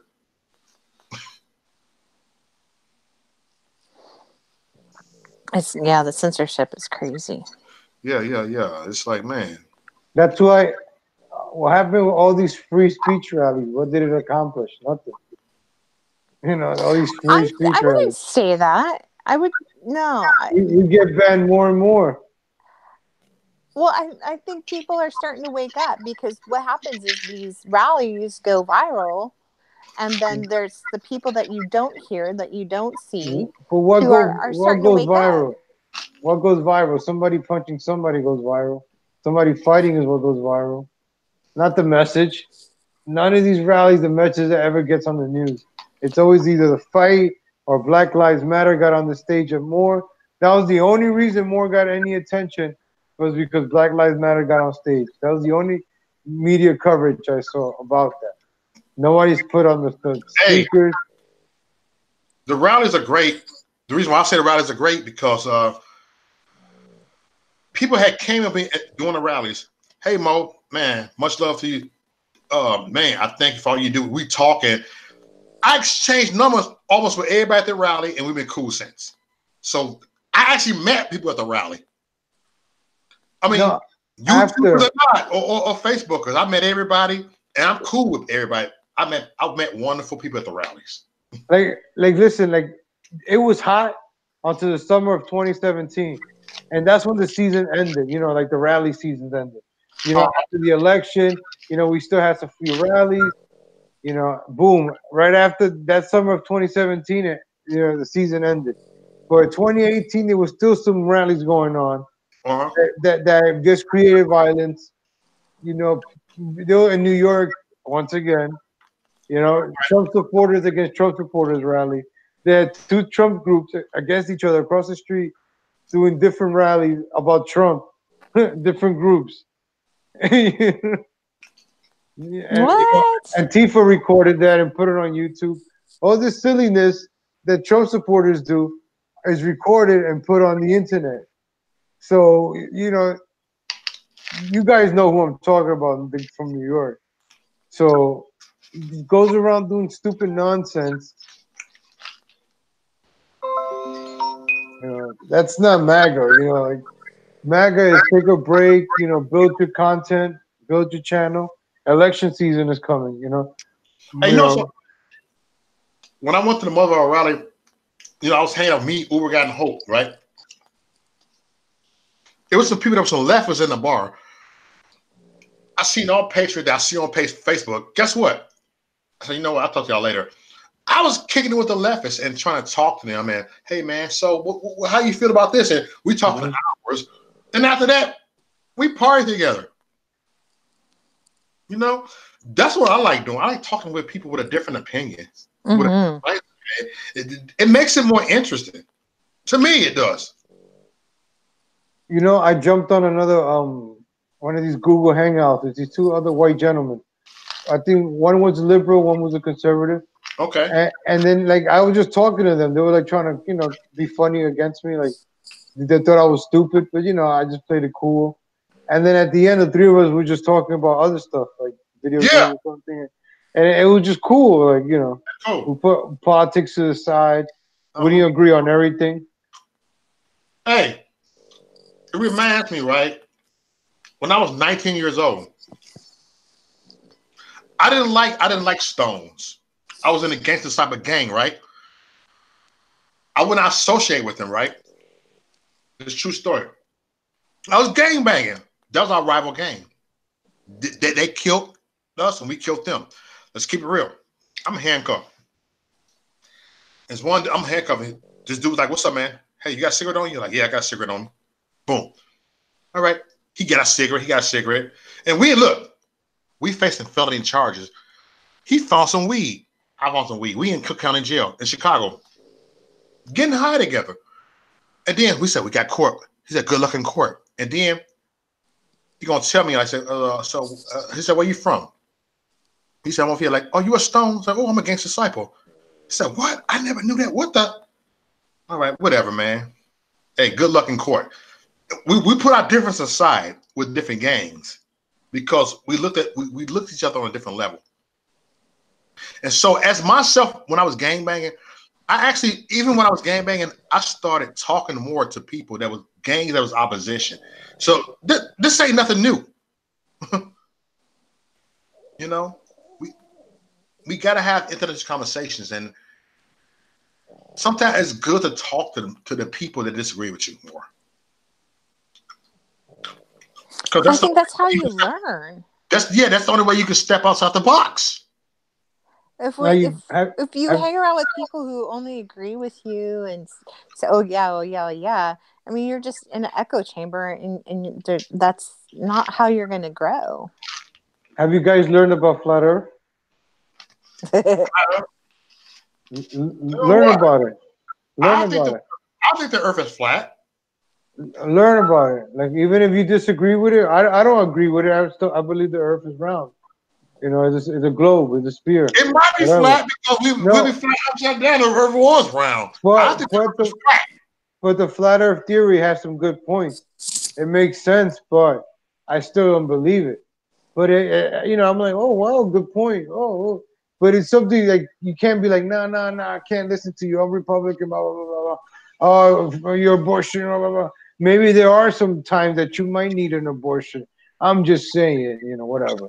You know, there might be a couple of, you know, you come to an agreement. You know, maybe you're all right.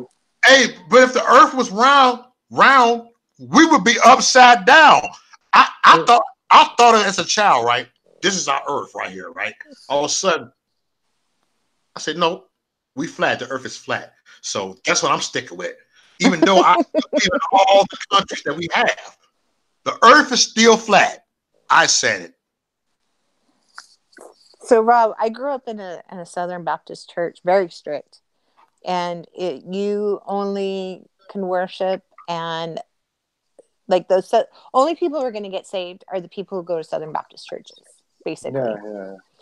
And Muslims, they were the ultimate epitome of evil. They were slime. They were beneath us. Everybody was evil. So that's how I grew up. But when I got really sick, I had cancer, and you know, my family, you know, we belonged to the church, and if somebody gets sick, you bring them food or whatnot. But my family was in charge of that, so nobody brought me food when I got really sick. And I was going through a horrible divorce. I was broke. And you know what? It was my Muslim neighbors who brought me food, who made sure I had Christmas, and made sure my son had a birthday. And so that way of thinking really changed my perspective and my mind. And so I started going to different countries. I mean, I was always a missionary, but I went from being an evangelical missionary to a medical missionary. And I spent a lot of time in the Middle East and in Asia and in India. And I got a perspective of all of these different religions. I really learned about them. But I came back to God. I came back to Christianity because, but I learned more about Christianity through learning from Muslims, learning from, Hindus and Sikhs and all that kind of stuff. But yeah, I totally agree with what you're saying on that. Like how we like, oh, illegals are bad. Oh, kick them out. This and that. Okay. I was going to church like maybe back in August. So I was sitting down in a sermon, and then this young guy stood next to me. We started talking, and he started going to church, and he's telling me, he was detained. He got caught crossing the border. I guess they locked him up for a few months, and they released him. And he has to go back to court. Now I know what it means when he was telling me that. So he was really cool. He even offered me to pick me up, to take me to church, this and that. But this whole time, how you're in church, you're a brother and sister. This guy's my brother. He's trying to find his way in Christ and God. And I'm trying to do the same thing. So what's the difference between us? Right. So that may kind of change my mind a bit. Like, all right, I understand. There are some criminals. Yeah, some of them are bringing drugs. Those are the bad ones. But there was also some good ones. Now, why can't Mexico be a prosperous country? Why are they in this situation that they're in? Who is to blame for this? So, we wouldn't have this problem, this mixing of cultures and races and all that stuff. That God didn't want that, did he, Christian? Yeah. Like in the Tower of Babylon. It was a curse. Like that's what happened with the Canaanites and Esau. He mixed up with, he didn't keep, God told him, keep it in the bloodline. That's what Jesus is, the Mazagrean, he wants to join. He's pretty cool. He's a Muslim, and he could bring a different point of view, but he's pretty right wing. He's like a Muslim.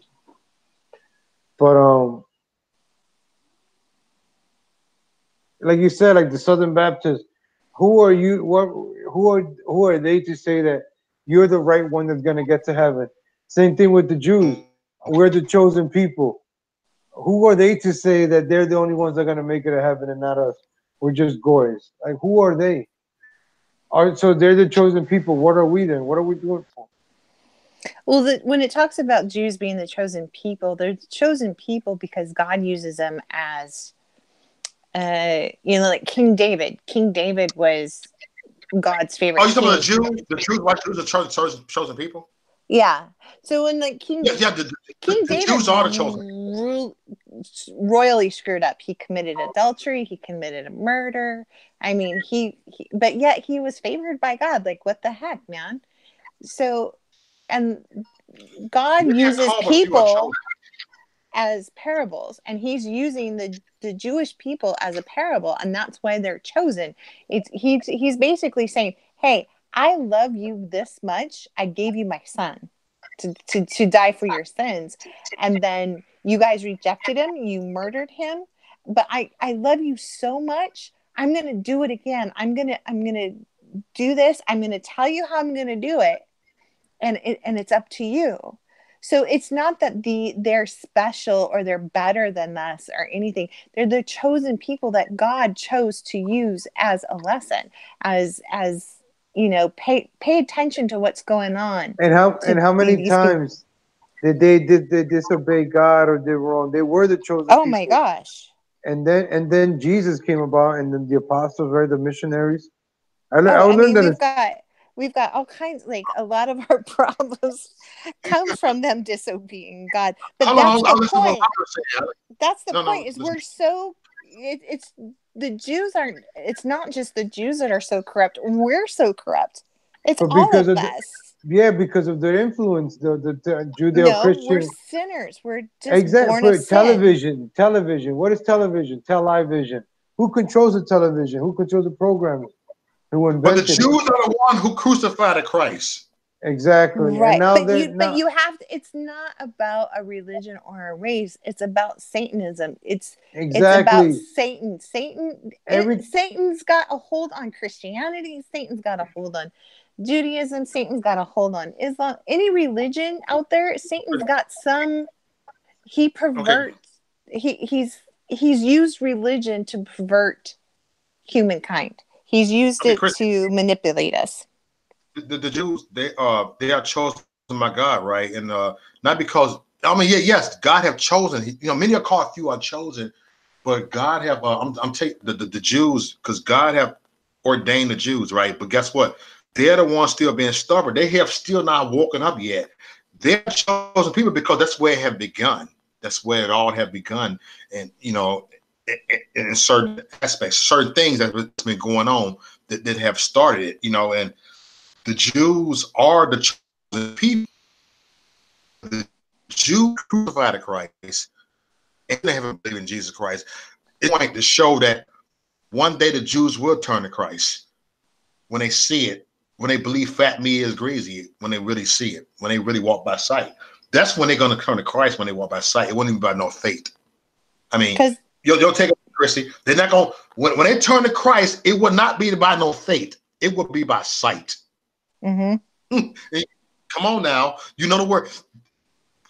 Can you tell me if the Jews going to come to Christ over faith, or they're going to come to Christ over by sight? And this is what exactly I've been talking about, is everything that's going on right now. They're going to build this temple. It's going to be an abomination. They're going to seek refuge in Petra. Right now in Petra, they're God's chosen people, but God's chosen people are really ones who follow Christ. It's not even the Jews, because they still have suffered. They have created their own. They have did their own grave at times. Mm-hmm. The Jews have done. They the one who crucified Jesus Christ. That's why they have came in that generational curse, because they have done that. They have done that. They call Jesus to Christ, say, my God, why have you forsaken me? That's the first time that Jesus Christ separated from God because of a Jew. I mean, let's be honest. The Jews are God's chosen people, but they gonna have to suffer first. They're gonna have to go through this long suffering first. They're gonna be the most suffered people. I'm not being a hate speech. I'm gonna leave it alone before they don't give me a hate speech and call me a Jew hater because I'm not.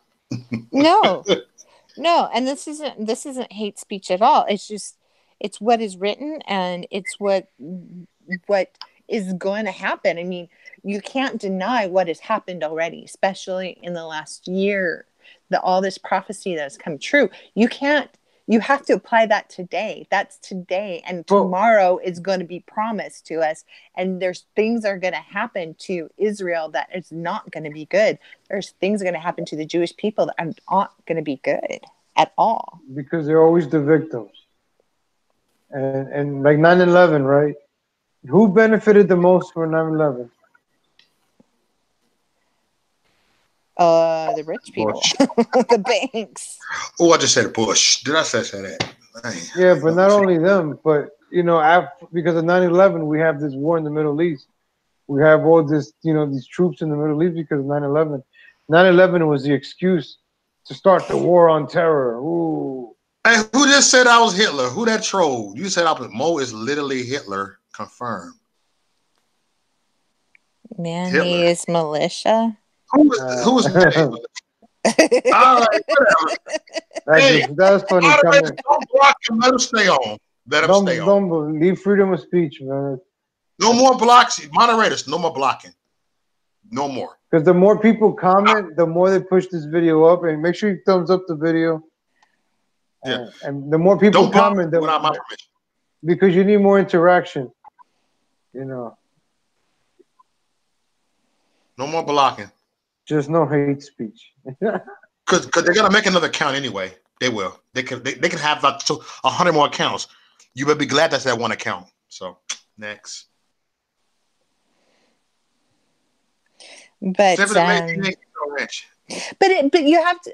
The thing is, like you're saying, like I totally disagree with the Pope. I think the Pope is demonic. I think that the Pope is corrupt. But because the Pope is corrupt and nasty and gnarly, I don't think Catholics are nasty and gnarly. You can't categorize all Catholics because of the Pope.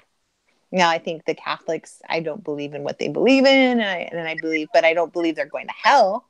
I don't believe that they're, I'm talking about true Catholics who believe in Jesus Christ, the Lord and Savior.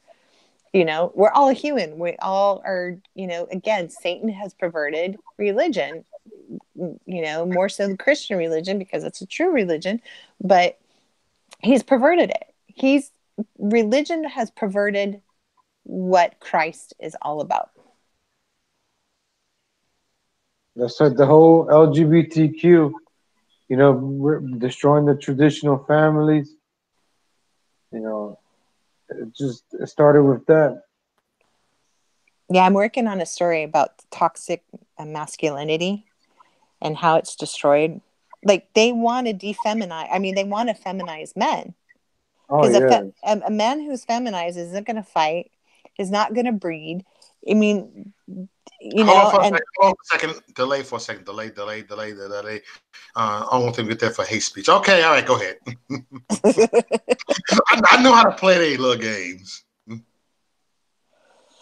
So yeah, sorry, Mo. it's like you hear the story Rome, all those great warriors, the Greeks, they were all white. These great battles. So now you just demasculated most of the white. Look at the French guys. They're all soy guys. All these white countries, white people don't have kids until like 35. And he was just joking. Everybody it was just a joke. Comedy. All right, next. Go ahead, bro. I know how to play the games. Okay, go ahead. Well, and then it's part of they've got Agenda 21, Agenda 30, whatever you want to call it. And this is all well documented. This is not conspiracy. I mean, well, it is a conspiracy, but it's not fabricated. It's not a theory. It's a conspiracy that is happening. That is for real. Is they don't want us to breed. They don't want look at autism. Autism is at a crazy high. Do you know what's the clergy plan? The what? The clergy plan?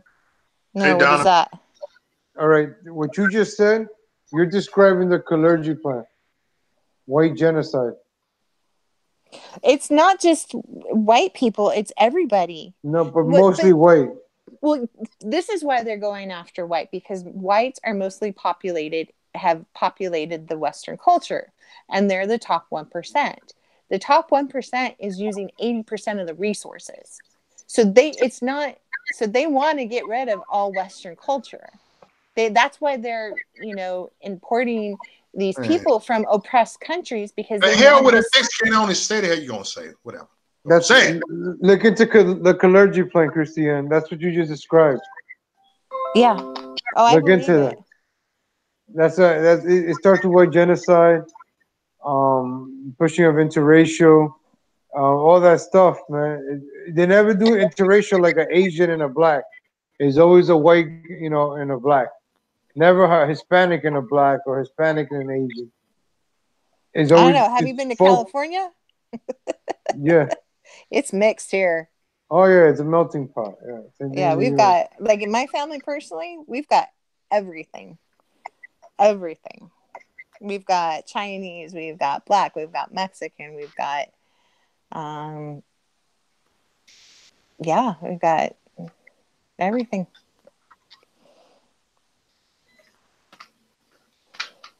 I don't get this right. There's a person was in a prison system in Chicago, right? I'm gonna talk about it for a second. When I locked them in Cook County Jail, this are the rules.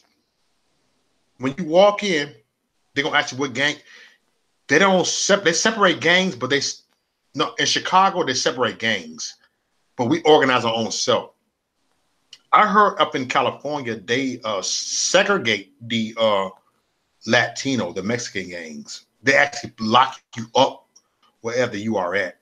Illinois didn't do that. We organize ourselves. The blacks were with the Puerto Ricans, and it is what it is. It was blacks and Latinos, and I'll tell you the story later. But Chicago's system was different.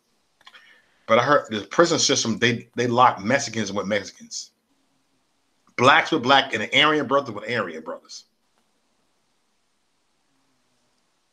I heard from people that was locked up in the system.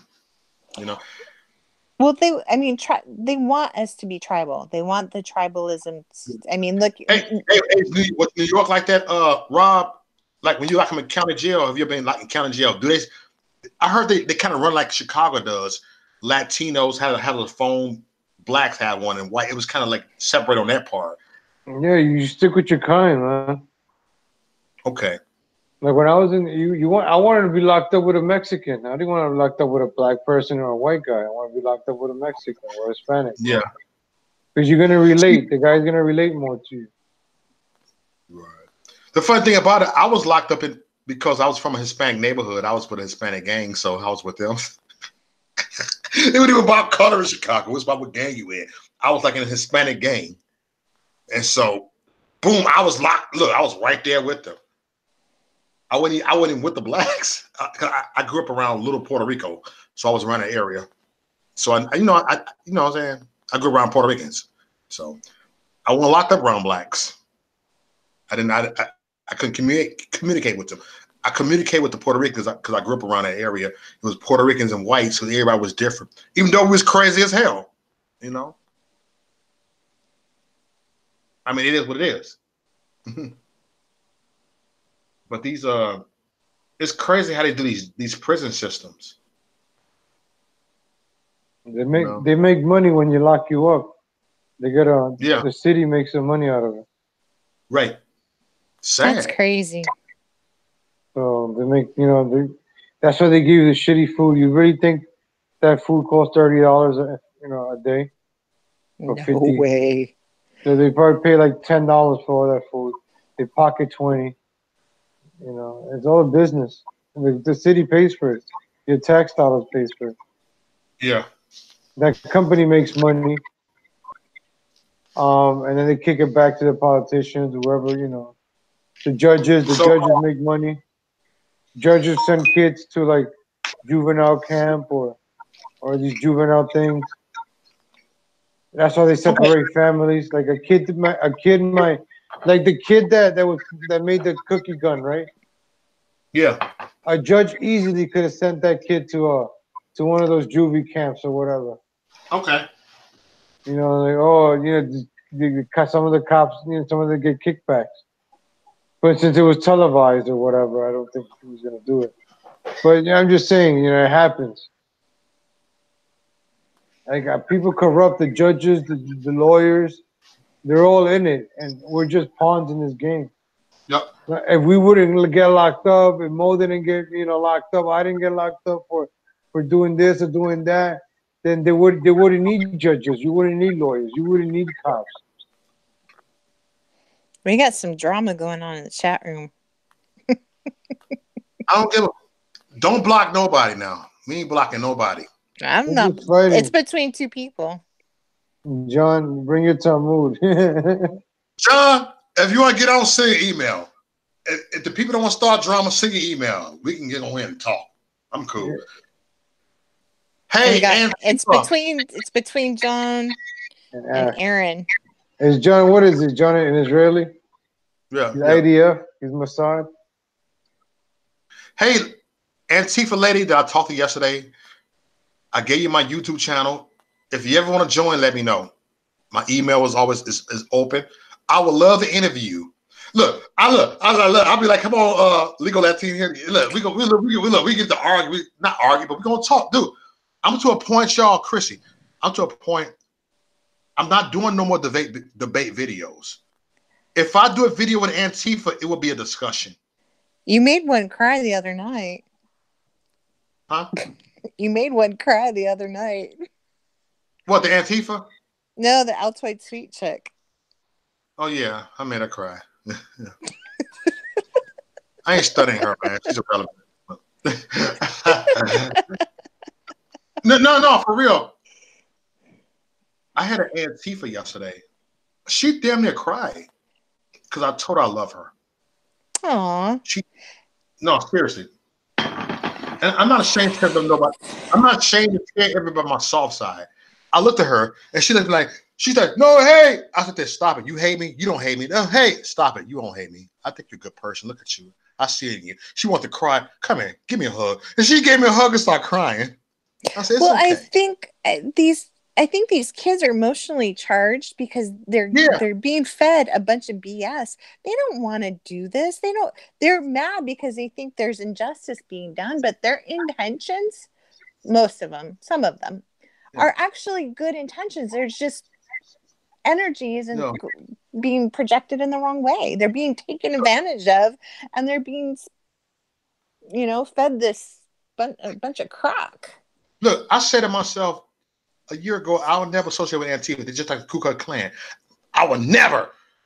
That Antifa had my heart. She got my heart right now. When I saw her, I said, "You one of my favorite Antifas. Come here. Shh, don't tell me your name. I'm just going to get Antifa. How you doing?" And she was just like, she liked me. She's like, we was talking. All right. Then we was talking about some sports and we was also some real life issues. I said, good. We need more of that, Mo. I don't see a patriot out there cool with Antifa. I said, you know what? Let's break this stuff. Let's break it. See, legal Latino heat. I already know you, Rod. We can sit there and be cool, talk with an Antifa. Talk to anybody. Oh shit! I've talked to them. Like when I've gone on the cover. Can anybody hear me? Yeah, I can hear you.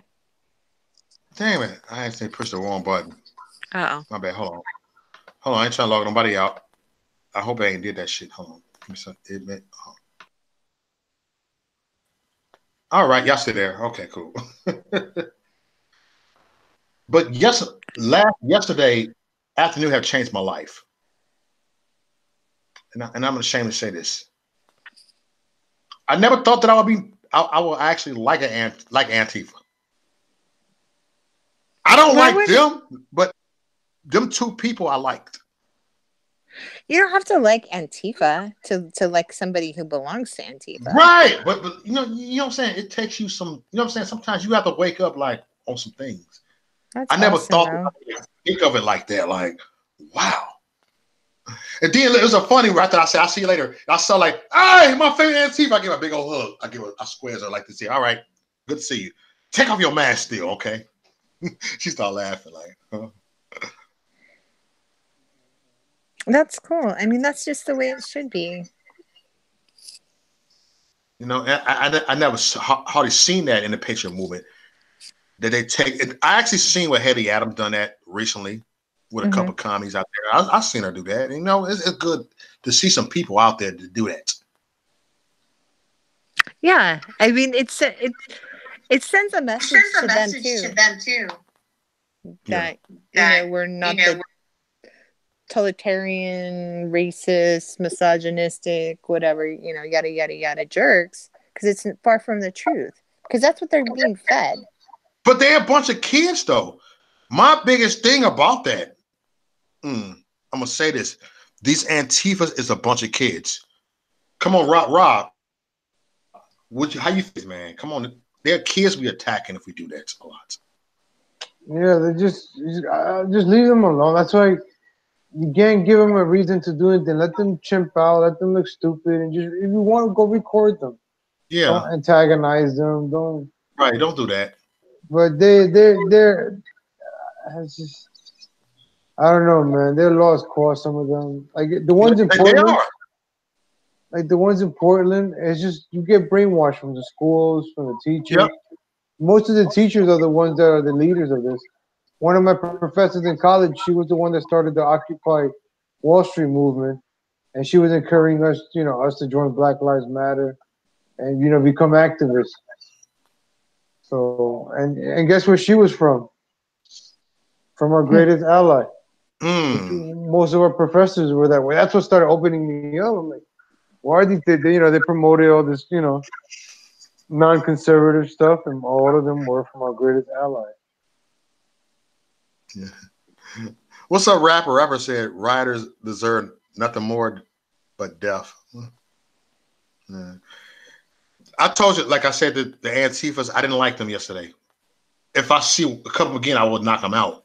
But it was just two caught my heart. Two of them have caught my heart. They did. That's good. And we need to look for more of that. And I'm not going to apologize for softening up. You shouldn't. Nope.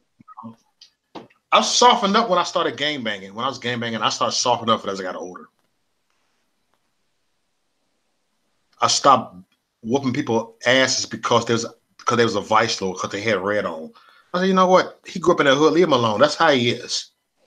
I've learned that in the game banging community. You grew up in a certain neighborhood. That's the way you're going to be. The certain surroundings you have. But don't you think it takes more strength and to soften up like that than to be an angry person and want to kick somebody's house? I became soft. Look, can I tell you something? Yeah. That's the reason why. One of the reasons why I have left the gang. Because I started getting into it with gang leaders, and they said, you starting to soften up. Why did you let the guy go? I said, because it ain't worth it right here. You're getting soft on me, bro. Okay, you could say that. But I'm starting to grow up. Yeah. And that started happening in my life. And then one day, when I was deep into the gang banging life, and when I left the gang banging life, after I seen somebody got killed right in front of me, I had a meeting with the gang leader. We had a meeting. A gang meeting we have every Sunday. And I told him at the gang meeting that I'm leaving. He said, from the better for the worse. Now, lifestyle. I did. I walked away like that. Because I said, I'm tired of robbing people. I said that. They kind of look like, man, that dude talking with sense now. I'm coming from a dude that was like one of the crazy neighborhood that was quick to go rob somebody. Turned around and said this, I'm leaving. Because I just came to my senses like, you know what? This stuff is not going to last forever. And we got to look at other stuff that we do. Is it going to last forever? Mm-mm. Antagonizing people? Is that going to last forever? No. Is that protest going to last forever? Mm-mm. On YouTube. You know. like I look at my videos of me, screaming, fuck yeah. And then I look at it back now, I'm like, damn, I kind of wish I didn't do it. At the time, I was doing it for the YouTube views and everything, but now I'm like, yeah. So that's why I speak from experience. Other people are gonna say, "Oh, you're not a real patriot because you're not doing rallies anymore. You're not a real patriot because." I'm like, listen, I've done that already. What have you done? Like, I don't need to be, there's no need for me to do that right now. Or I'm doing the other things that I need to do first. Like work and fucking pay my rent, taxes, and all that stuff. Dude, why do you think I even reached back out to you? Look, I saw you like, hold on. You were one of the first dudes I started watching, and then you gone, you left, and like, dang it. So hold on, man. I started to see the shit now. I'm starting to see things now, and I'm kind of like, and this is deeper than Trump, and that's what I love about Rob. This is why I've been going out lately to the originals from Facebook. That's why I've been reaching out lately. Come on over here. Let's do a panel night. I'm actually trying to get this stuff back. I know it would never be the same again, but I've been trying that. You get tired, dude. You don't get rich from doing this. I'm not rich. I swear, you think I'm not rich. I'm broken. I do it more to talk, to communicate. And this is all going to stop soon. This is, like I'm telling you, you cannot speak up against Israel. So it's going to be a law. It's going to become a crime. You cannot criticize them. Look what happened in Texas. A teacher, they fired her because she didn't sign the BDS that you cannot criticize Israel. Right. What? Look that up. Teacher, Florida, Texas, BDS. So she didn't comply with you can't criticize, you can't boycott Israel's product or Israel. Mm-hmm. She didn't want to obey to that. She didn't want to sign it, so they fired her. Is it like a public school or college or what? I'll check it out right now. Huh? I'll find it for you right now. Okay. Mm-hmm. Man. So much, bro. So much, y'all. Teacher, right here. Texas teacher fired for refusing. Oh, she's a Muslim. Of course. But that's the reason she can't. So now she goes to jail. She goes to jail? Not jail, but she's fired. A primary school teacher in Texas has been fired for refusing to sign an anti-BDS oath embedded in her employment contract. Fahir Amawi is a language specialist who worked with autistic and speech-impaired primary school children. She has been told that she can no longer work in the public school. Because she engaged in a boycott of Israel, otherwise take action. So she took like a protest against Israel. Now, as much as I don't agree with her on that, that's not cool. That's what I'm saying. So, they do it to Trump supporters. Oh, you support Trump, you can't work here anymore. Okay, now you're gonna do it to people because they don't support Israel. Right. Do you see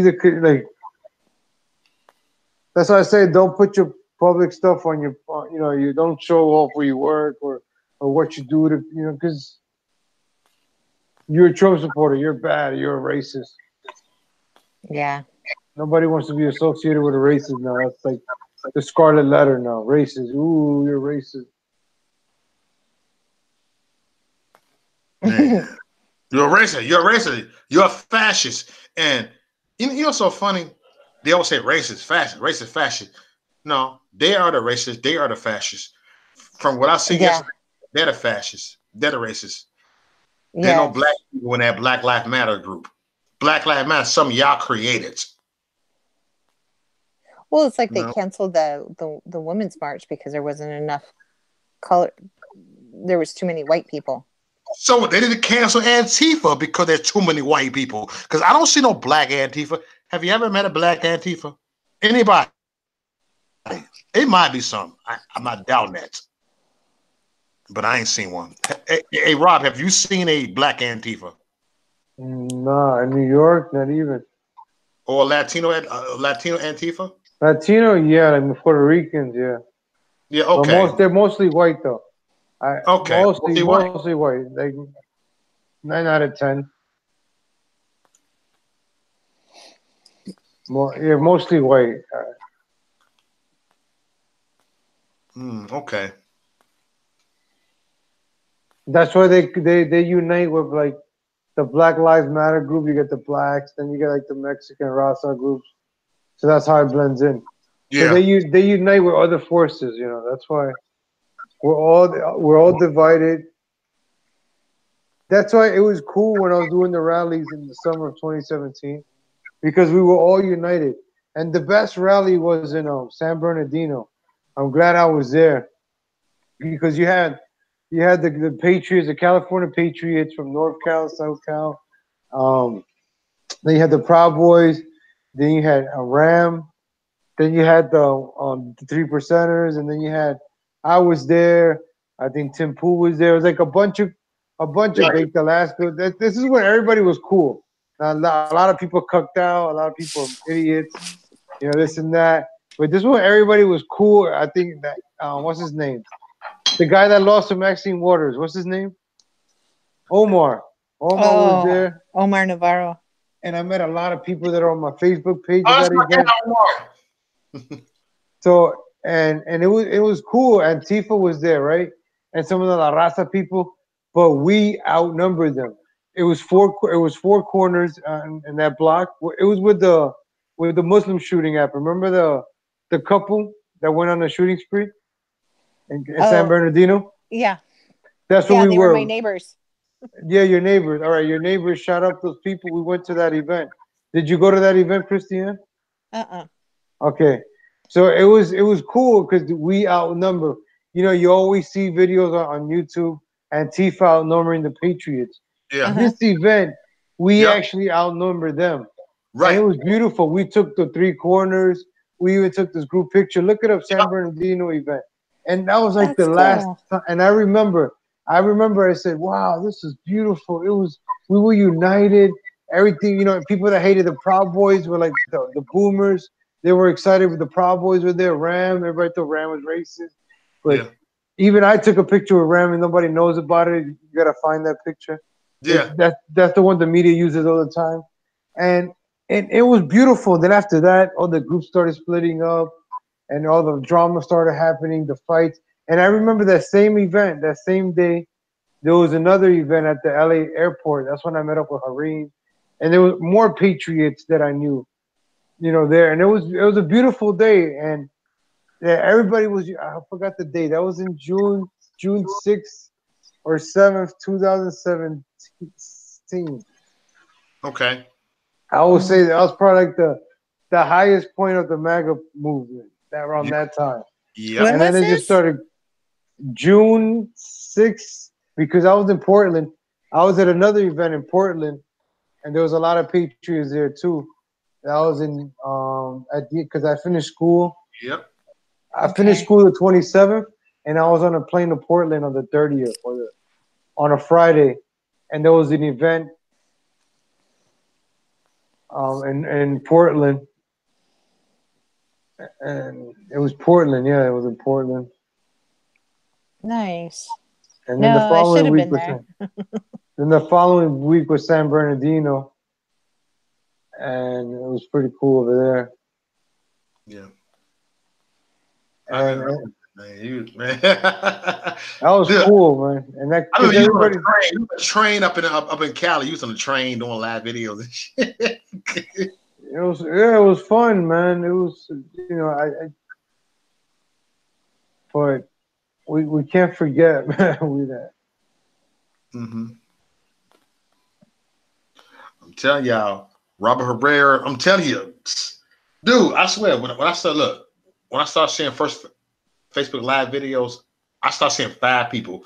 know what I'm saying? Robert Herrera was one of them, aka Legal Latino Heat. I was watching Jenny M's. I was watching Angie Peterson. I was just watching Robert Rosa. You know what I'm saying? Just a few people up in here. You know, I was watching Outlaw More. I was watching y'all like, man. I've never seen Outlaw Morgan. You know, I've never bothered to see that show. Really? For real? He was one of the first ones I watched. It never caught my attention. Oh, for real? He funny as hell. He off the chain. I tried. I just don't get it. I don't get it. I don't get it. I don't get it. I don't get it. Hey, I love all y'all. No, I watch people that I get. I just didn't get it. I don't. Okay, you didn't get it. I don't get it. I'm watching it. I'm like, what am I supposed to do? Laugh? What the fuck? Like I could watch I Love Lucy, and I Love Lucy will make me laugh. I'm like, okay, I get it. That's my favorite show right there. But you wouldn't think I would like that show. But No. I could watch it and I'll be like, I get it. Ha ha ha. I could watch Charlie Chaplin and laugh. Ha ha ha. Dude, I still watch the Honeymooners and laugh. I crack up at the Honeymooners. And I hate the Honeymooners.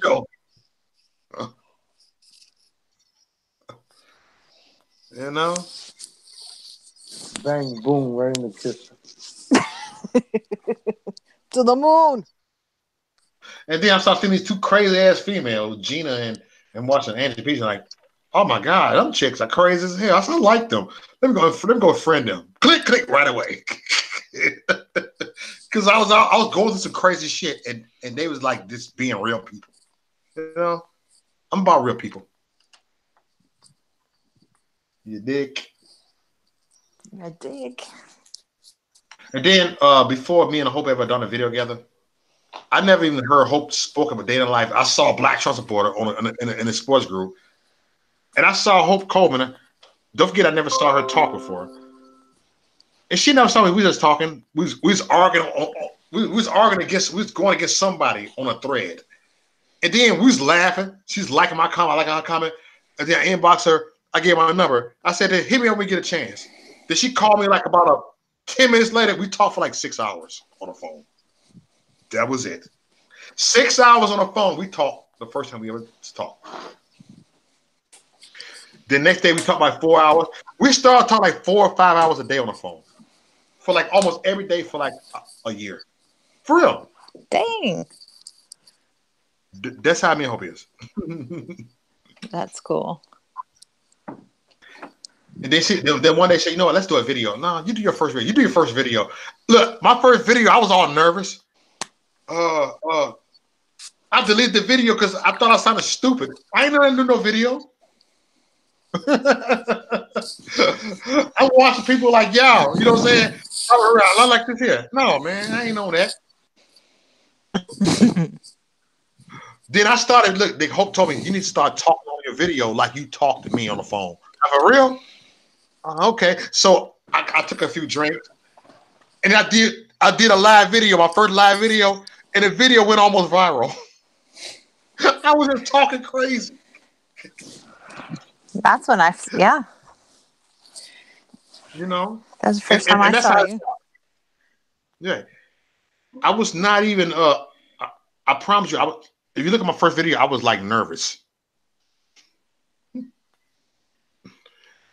That's funny. I was just sitting there like kind of like in a disarray, like, oh, okay, whatever. Yeah. So what do you guys think about Nancy Pelosi and 50 other Democrats in Puerto Rico right now at the Hamilton play?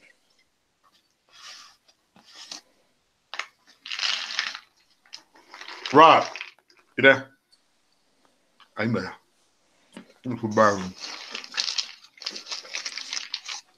Hold on a second, me see peanut butter quick. Okay, what you said again, Chris? That Nancy Pelosi and I believe 50 other Democrats are in Puerto Rico right now being entertained by lobbyists, and they're going there to go see a play, the Hamilton. Okay. And this is after her. Yeah, so they're talking about, Trump's shutdown, but yet this is Nancy's second vacation since the shutdown. Okay. Of course. Noisy Nancy again, talking loud and saying nothing. You know. Yeah, that's what. It's interesting to see how all this is going to play out. Mm-hmm. That state of the when they came on after Trump, that was just crazy. Right. And I'm glad the chat room is lit because that's what's up. Yeah, you got 20 people in there. We got somebody with a naughty name. Yeah. Shout out to the new subscribers up here. And douchebag. And Douchebag. you wish is in here. You wish is in the house. It just been like, you know what? I never thought in a million years that I would actually be nice to Antifa. Man, that's so freaking cool. It is so cool. I mean, that's the way it's. It was fun. You know what? When 9/11 happened, we were all united. Now we're all divided. This is the Antifa that actually like. Look, I look at her. Look, I said, "Hey, Antifa, come here." I'm making jokes about the horn. Like, hey, I said, "Yeah, look at the horn." Hey, where you get the horn from anyway? She's like, I said, "You know what? Don't worry. George Soros gave a horn in you." I'm just talking crazy, and she's looking at me like, "Whatever, you funny." Antifa thought I was funny. She's like, I like her. He made me laugh because she's kind of by herself because she was protesting. No one talked to her. I'm the only one talked to her, and I'm not even an Antifa. I just looked at her, talking to her. Hey, I gave her the attention, but it's all good though. Yeah. So I'm sure it's time to set a message though that those are kids. Yeah. Hope been trying to tell me that for a long time. Hope been trying to tell me that because she is down up in Arizona. She said those are just kids, and she didn't play when it comes to kids. And now we'll see what Hope's coming from with that. Hope, you know what? Hope is so incredibly sweet. Yeah. She, you know what? She's a tough chick, and I wouldn't want to cross her. But when it comes down to what's right, and her kindness shines through, she's a sweetheart. Well, she's a sweetheart. Mm-hmm. Hope we get shut off her back. She's a very genuine person. Yeah. I'm gonna say that. People can look at people's videos and that person snapped on him. They can look at me. More be crazy on his videos. Whatever. Shut up. Next. I'm sorry, Mo. You can't hide that you're a teddy bear.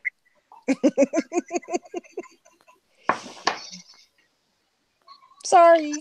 I am, but I can get crazy if you take me there. Well, crazy, yeah. That's the sad thing about it, though. Don't get it twisted. Don't get it twisted. Teddy bear. Don't get it twisted. Like, oh my God, that dude had flipped off. What the hell I am? Next. I can get crazy if they take me there. Only if they hurt people. Yeah. I don't have a tolerance for people who intentionally, like I said, some of those Antifa kids, they probably are trying to mean well. They think they're doing a good job. They think they're, adding to this country, but they're not informed properly, and they were fed a bunch of lies. So here they're out doing their thing, but they're not bad kids. Hey, take two. I got to take a water bill. Take two. Okay. So, Rob, where are you? I'm right here. You ever watch the RoboCop or Ninja Turtles that they use the kids to do the crimes? Like the foot soldiers? Kind of. But anyway, the criminals will always use kids to do the crime. Oh, That's what Antifa is. They'll use the kids, like Antifa, to do this crazy stuff. One, they're 16, 17. They're not really going to get arrested. They're probably going to get a slap on the wrist. So that's why they brainwash all these kids when they're young, and they all start protesting, cutting school. College kids, especially college students. really not gonna, really arrest them because they're college students. I was really disappointed because I put my son in I moved and I did all kinds of things for my son to go to the special school in California. He was really smart. And so he was able to collect college credits while he was in school because the high school campus, it was a public school, but you had to be invited and you had to test for it. But they didn't have any extracurricular sports activities. So there's no baseball, no football. But so he went to the school. And so he had the choice of either going to school on the high school campus or on the college campus. And so he was able to collect college. So he almost graduated with 2 years worth of college. And he didn't finish. And it would just like drive me crazy. But you know what? At this point right now, I don't care. Like, he's like, Mom, I don't want to be in debt. I don't want, I'm going to learn what I'm going to learn. And it's like, I'm not. And watching everything right now, it's just to pay how much to be indoctrinated? No, not worth it. Mm-mm. Unless you're specific for something, to get a liberal arts degree or something that you're not going to use, then just to have a piece of paper behind your name. Mm-mm. College is like another daycare for adults. Yeah. It used to mean something, but you really just learn about genders and stuff that you're not really, it's not going to matter to you. Anthropology, all this stuff, they don't teach kids how to save money, diversify their portfolios, write a resume. They don't how to be people skills. They don't have that kind of stuff. They teach you learn algebra again, more difficult kind of calculus, chemistry. Right. Chemistry I will understand is basic stuff, but then you got these other classes, man, that you just take that make no sense. You just a waste of money just to get credits. I took a class how to do Photoshop. It cost $800, but I needed the credits. I know, that's just crazy. That's just crazy. I needed an art credit. 3 credits for art, so I had to pay. Bullshit, but I had to do what I had to do to graduate.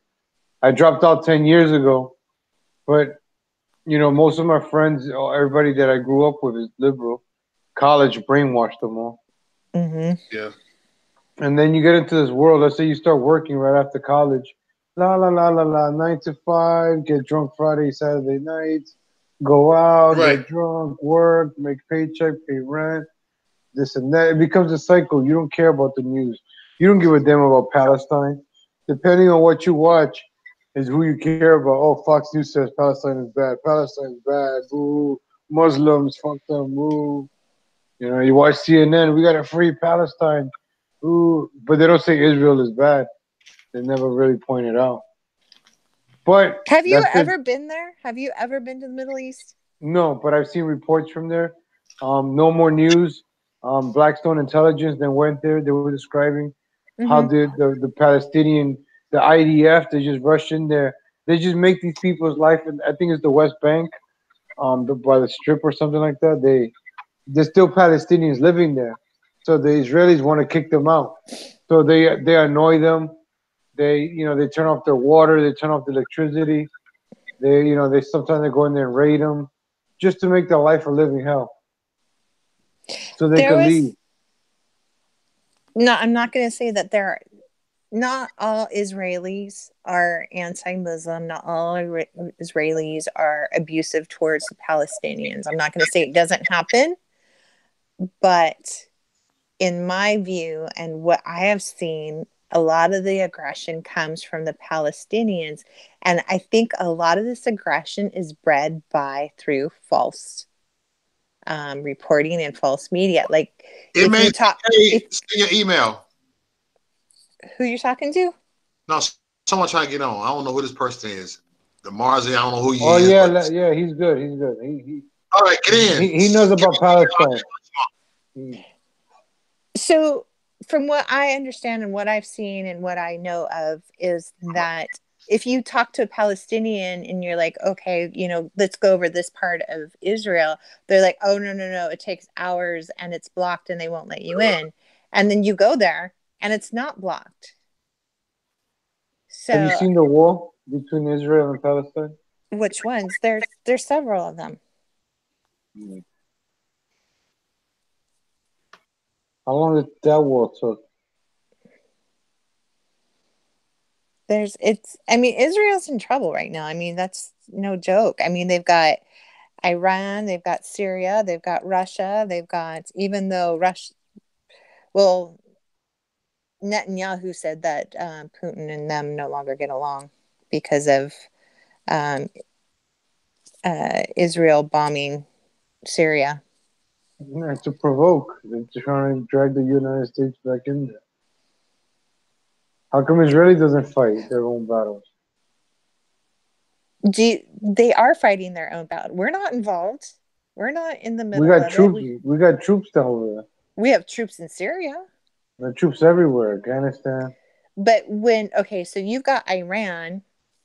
So Iran is building bomb shelters or missile sites in Syria right now. They're the ones who have our uranium that came through Russia thanks to Hillary Clinton. They're the ones that are claiming jihad and against Israel. I mean, if you look at the state of Israel is no bigger than the state of New Jersey. Out of all the Arab countries and all the Arab land that surrounds Israel, they're doing freaking awesome. And then this whole war and all this fighting is over a 20-acre plot of land, which is as big as Disneyland. So if you come down to it, all of it's nonsense and all of it's silliness. But you look familiar, brother. You look familiar.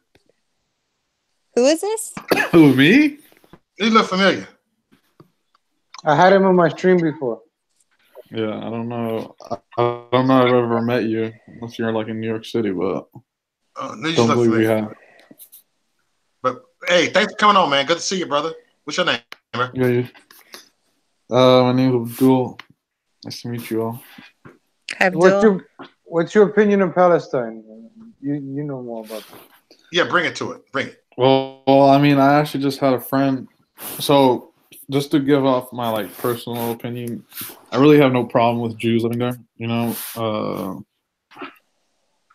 Personally, I think that they should live there. I mean, like they technically, have been there for a long time.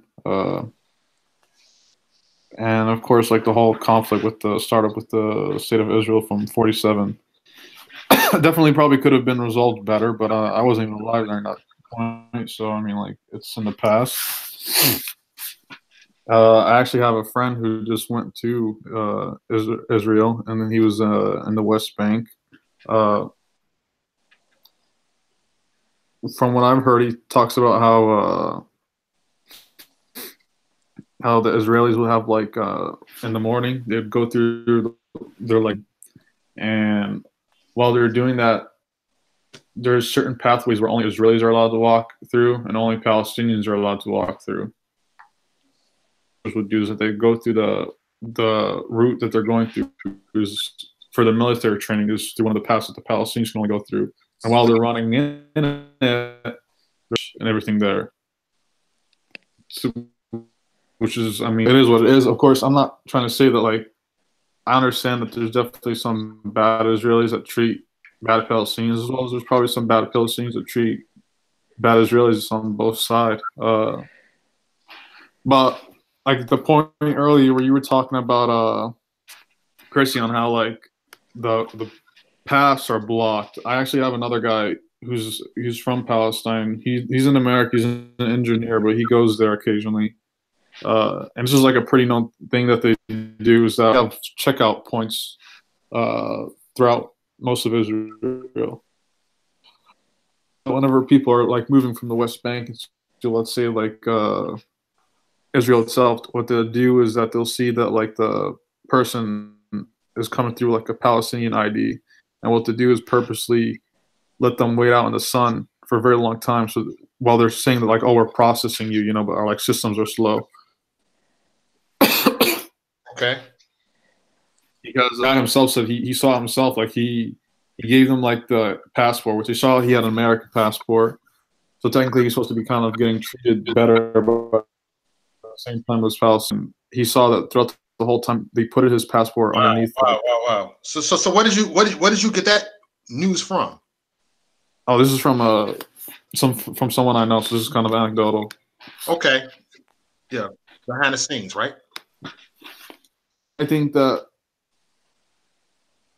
and also the thing you got to remember that Israel is considered as the Jewish state, and everyone who's inside it was not Jewish is treated as a second citizen. And of course, this is just recently something with like the state law where initially Arabic and Hebrew, which is of Israel, but now it's straight Hebrew. There's definitely is mistreatment since the Palestinians are kind of treated again as like second class citizens, and also what do you call it? When regards to the issue of like the West Bank, Israel is pushing a lot of policies to make it where Palestinians are kind of having to be kind of like removed, in the sense that here's one thing: real estate in the West Bank is really expensive, and one of the reasons for it is because Israel passed a law where no new Palestinians are allowed to move into the West Bank, but the Palestinians that are there are allowed to keep it. Okay. And so what's happening is you have a lot of like multi-million, pretty rich Jews who, for the most part, are willing to, pay millions of dollars to the Palestinians to kind of give up their houses so that they can own it. Which personally, I have nothing against that. That's how the economy is, and if somebody wants to sell their house, that's how it is. But I think one of the issues is the fact of how you're restricting, of not allowing Palestinians to move in. Have you seen this law? Because I have a friend who's a retired colonel from the IDF, and what he's saying is kind of the opposite. Well, this is coming from people that are unbiased, and this was actually from a friend who went there, and this was a Palestinian who was giving a tour of the location. Mm-hmm. I've had an Israeli roommate who worked in the IDF. I tend not to say that people are biased. I like to hold their honest viewpoint, and hear them out. But yeah. Right. Like during the 1947, Israel didn't kick anyone from the houses, which is obviously false. And he was playing it all. And I was just like, yeah, cool. But it's obvious that they did, and this is well documented. But yeah, like I get the point. People, for the most part, are biased. And again, I say this all the time. I don't believe that the Jews should be kicked out of Israel. I think that they should be allowed there, and as well as to kind of coexist with the Palestinians and kind of. But I also think, for the most part, the history is just so sour, and the chance of it really being, resolved in a way that's kind of peaceful is kind of, I'm doubtful. Oh yeah, I think especially with Iran being involved, because Iran wants a two-state solution, and it's not going to happen. I think for the most part, that as much as sure, I have a lot of criticism about Israel outside of what they're doing with the Palestinians, such as the fact of getting us involved in the Iraq war with within the clean break memo, the Lavon affair, the Apollo Creed, Operation Trojan Horse. You can go through a lot of stuff, but personally for me, I still think that the Jews kind of play an important role in a sense of this is kind of an evangelical viewpoint through the Islamic viewpoint, which is that the Jews are the ones who are gonna be the key players in initiating the ends of time. So in a sense, this is supposed to happen. There's not really anything we can kind of do to stop it within our if we're believing our religious context. This is supposed to be happening. Yeah. It's there's nothing, because in the Bible it says that God will put the hook in the mouths, and what is the hook? What does that mean? You know, is it this?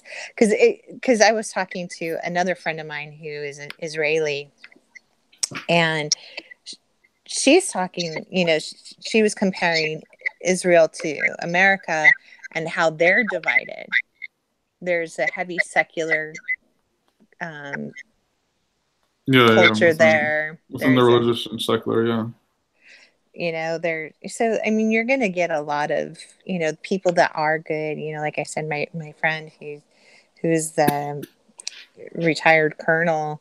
You know, he's you know a Christian, and you know, because I asked him, because I have a lot of Muslim friends from Syria and stuff like that, and I was like, because I was trying to get this one girl into Israel because she lives in Damascus. And I said, I mean, how are Muslims treated? And he's like, they're, you know, they just honored a Muslim in the IDF for some highest honor or something. And I actually saw that myself on the news.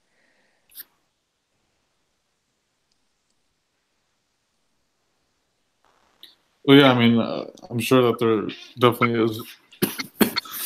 Like, again, I'm not saying that Israel does everything bad. I'm just saying that there's definitely that, from at least from what I'm hearing, you know, there's, again, because I've probably seen this before, but it's just like your, for example, your typical, like, Muslim who's like, I love Israel. Mm-hmm. Well, I mean, I feel like something like that's kind of like a biased representation, just because it's like, you know, you get your one token and then there you go. Of course, I'm not saying that Israel doesn't treat. I'm not saying that Israel doesn't treat Muslims, you know, bad. I'm sure definitely.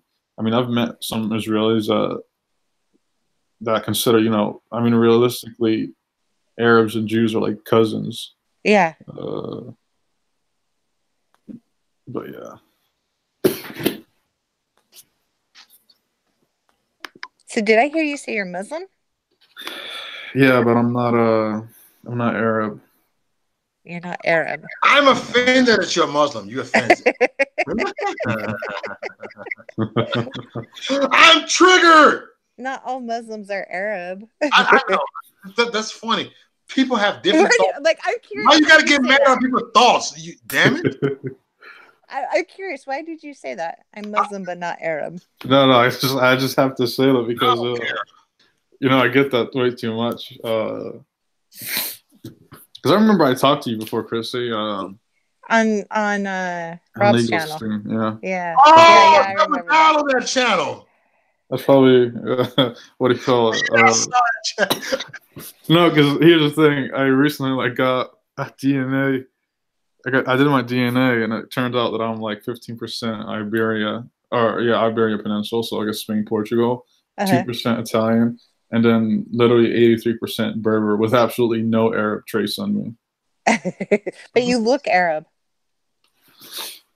Well, I mean, I don't know. It depends. I mean, maybe it's because of the fact that how the media has always played out North Africa as being Arab, so people think. But I think that if you put me beside someone from like Saudi Arabia, we're completely different.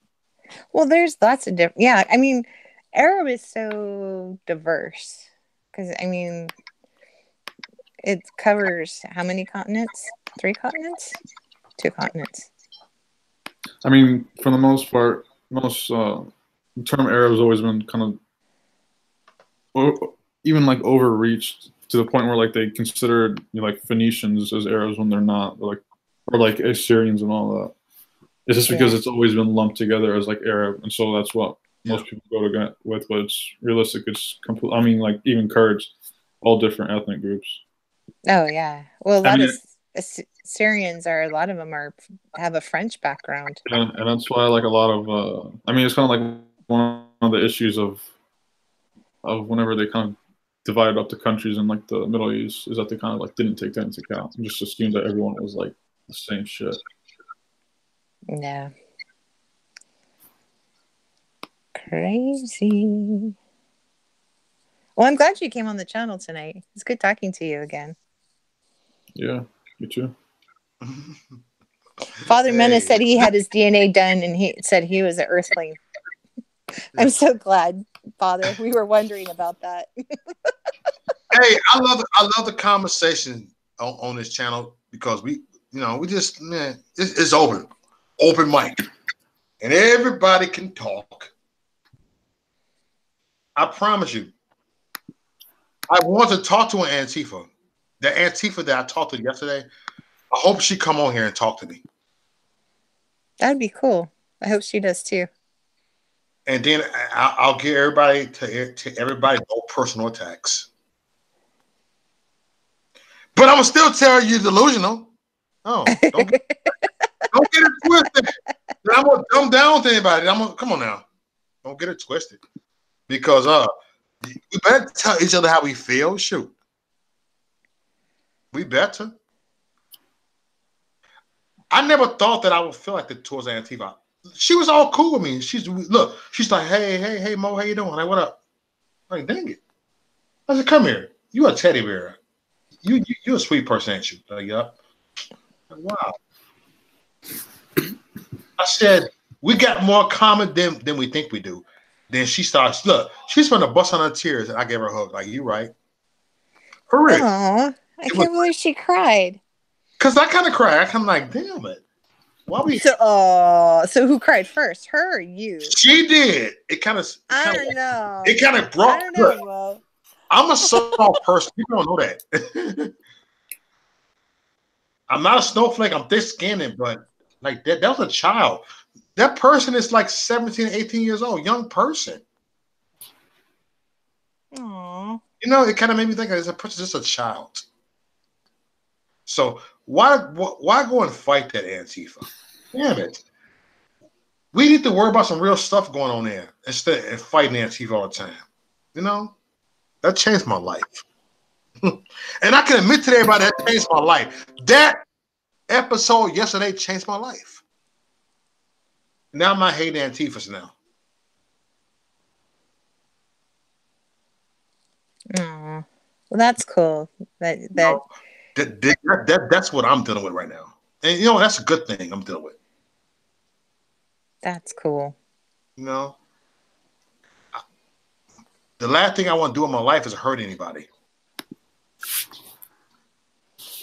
Yeah. And I think that's what we need to. I mean, we get so heated in these discussions, and what's right, and I'm right, and you're wrong, and so therefore you're an idiot. I don't think Chris and anybody. Them Antifa with them ants. Hold on, I'm gonna show you my face right here. I don't care. I'm live right here. Fuck that shit. Them Antifas was just kids. They were just kids. I swear they was not gonna be eat. Them not mean people. Them just kids. We got rebellious kids. There's rebellious kids. Leave them alone and focus on other stuff, y'all. I'm telling y'all that. Trust me. They just screaming. They just was not raised right. Yeah. I'm just saying this. Leave them alone. Them Antifa's not bad people. I'm gonna get back. That's what I just said, but I don't care. I hope not. I hope people wake up and see that this hate's not serving any of us, Mo. It's not. That's what I'm talking about. Look, it ain't like, oh, Mo's an Antifa now. Shut up. I'm on some other stuff right now. I told y'all that.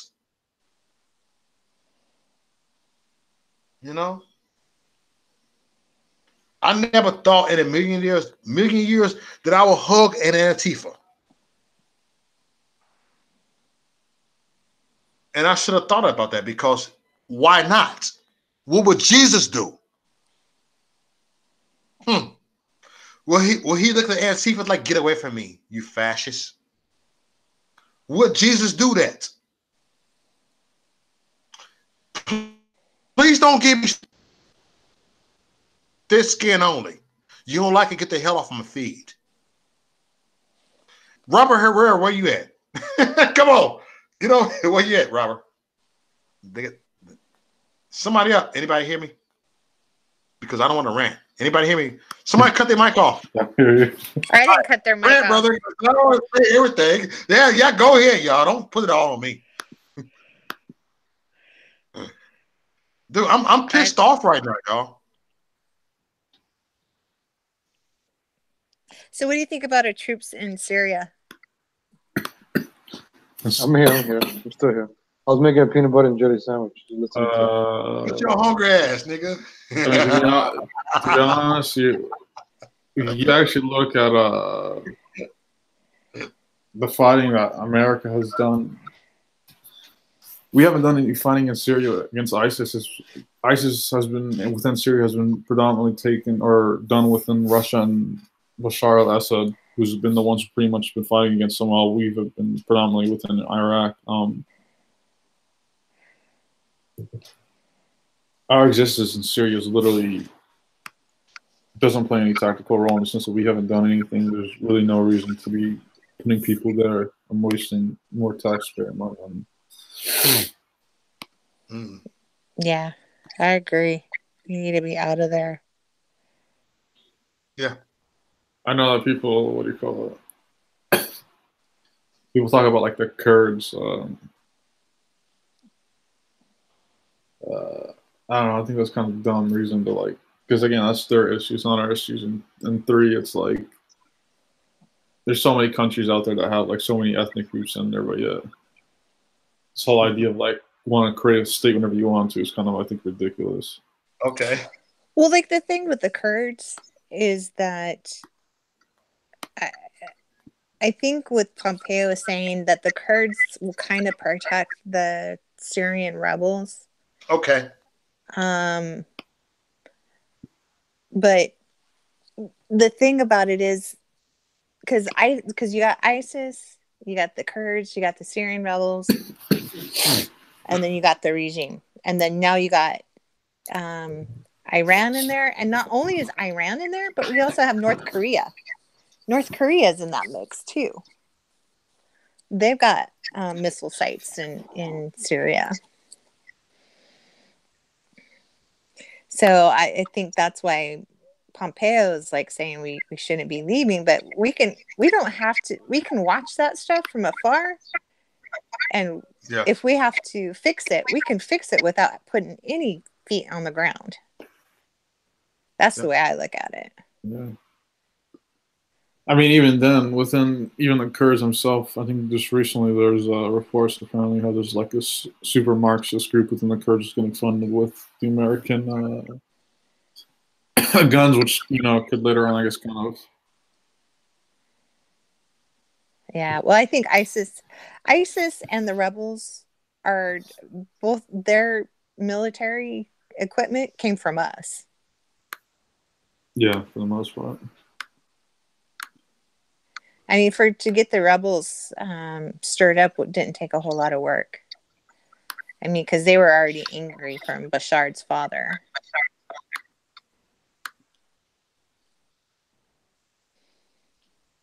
But yeah, I was talking to an Iraqi, and he was saying, despite being under a dictatorship, life wasn't bad there before we showed up.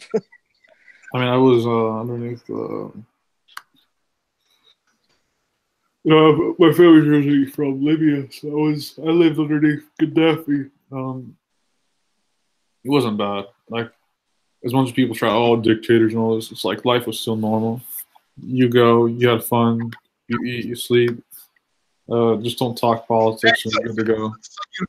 Yeah. You mix with Arab? What's that? You mix with Arab? I thought I made that clear earlier. I have no Arab in me. You're like an Arab. Hey, buddy, what's up, buddy? See, this is exactly what. Somebody's gonna make a show now that you're.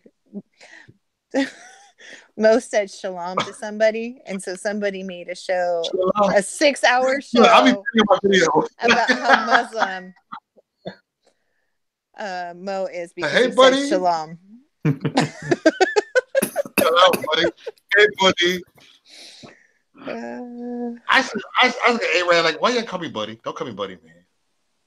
You call me buddy. That's a word. Doesn't mean A-Rad boy, buddy. All right, buddy. All right.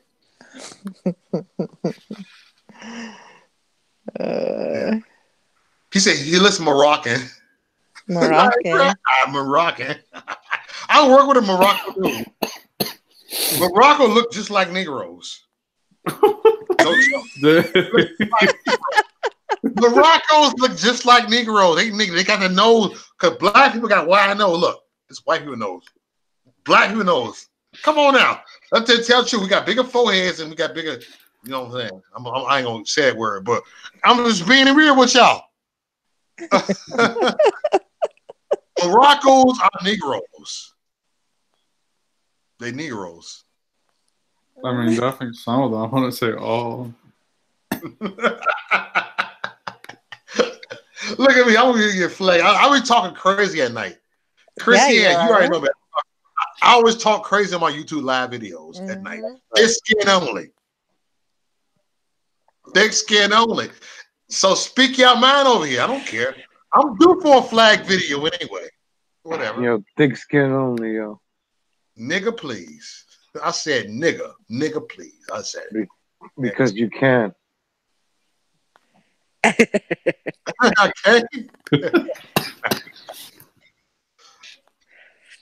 don't care.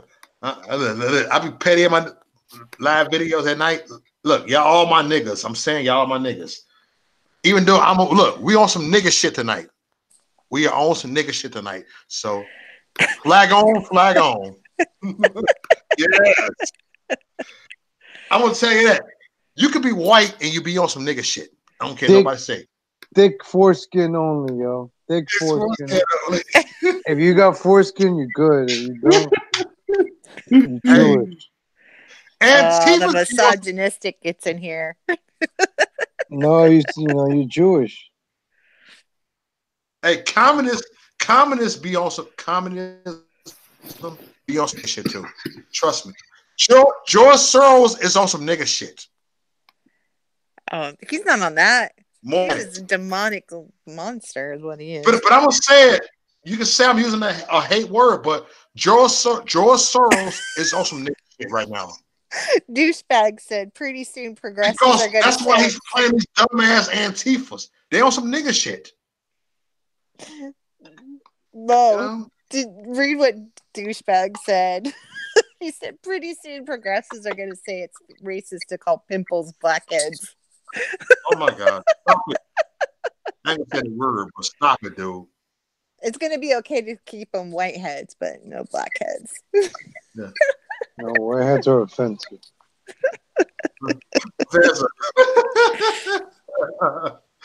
Hey. Hey, that's what I love about thick skin only. When I first started doing thick skin only, it was after midnight. That's when I thought after midnight, me and Hope started doing it. We start getting drunk on our videos and just start talking shit at night. I say, you know what? Thick skin only. The next day we get up and we don't care. We be drunk talking crap on our videos. Cause they say when you're drinking, it brings out the truth. You say how you really feel. So if I got a few drinks, y'all know I'm talking about all y'all in the chat room. John was there. I cut all of y'all out. Shoot. Trust me. I cuss my cool people out in the chat room. Like, shut up. You know? That's what it's about. Cussing each other's out in the chat room. You know what? Tell me, screw you. Say you ain't shit. Tell you this. And you tell me you ain't shit back. Uh-oh. No, legal activity. Yo, get Bob in here. Hey, if Bob's I'm fucked in up, here. legal. Hey, Bob. Get Bob in here. Get Bob. Bob in the house. Get Bob. Bob, send your email. Bob, send your email. Let's do this tonight. I'm petty tonight. Bob, email. Send your email, Bob. You can come on, Bob. Hey, Bob. I made peace. I'm gonna lick him. Listen, I made peace with Bob, so I'm cool with Bob. I like Bob. I love Bob. Bob, come on here and talk. You gotta tell him that you're not a Muslim, yo. You're not a gay Muslim. Bob, OG. Bob has to confirm that you're not a. Come on, Bob, get on here. That's his email, trumpstersandconservative@gmail.com. Hold on. Damn it. Hold on. Damn, I gotta type this shit down. No, copy and paste it. I gotta find it. Hold on. I can't even find it. I'm kind of high. It's on the chat. It's on the chat. Hold on. Live streaming. Trumpsters and conservatives at Gmail. Yeah. Okay. Oh, no, I spell it. At least I can spell. Look at me. Hey, Rob. Oh, I gotta get Bob on here. Hold on. Gee, this is gonna be fun. Rob, did you know Bob called the FBI and Homeland Security on me? Because you're a Muslim. Uh-huh. Hala habibi.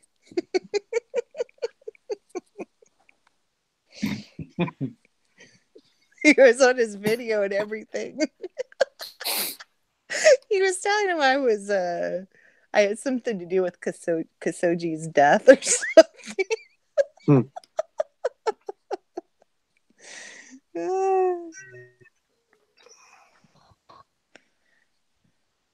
Oh, I'm trying to get Stop It Bob on here. Hold on. Dude, this is gonna be funny. I'm gonna love this shit today. Hey man, I got the email wrong. Hey Bob, can I just put a link in here? You just hit the link. I ain't got time for this right now. Hold on. I'm just gonna put it right here because I can't see good. Slappy Bob. So Bob, I'm gonna put the link. I'm gonna go right here. Hold on.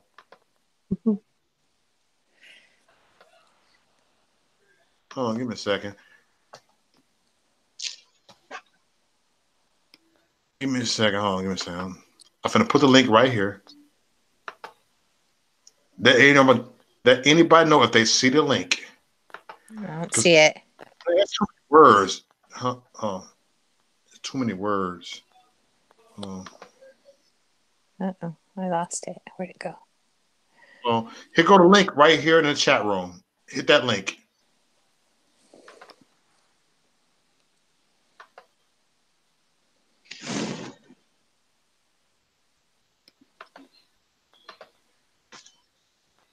Bring Bob on here. Fuck it. Bob. What the hell's going on in here with all these damn yes, this is lit tonight. We got Bob in the house. Shalom alaikum, Bob. Hey, Bob. Hey, you had BLM Upper guy on here the other day, and that Ike BLM Muslim. Well, that's scammed, right?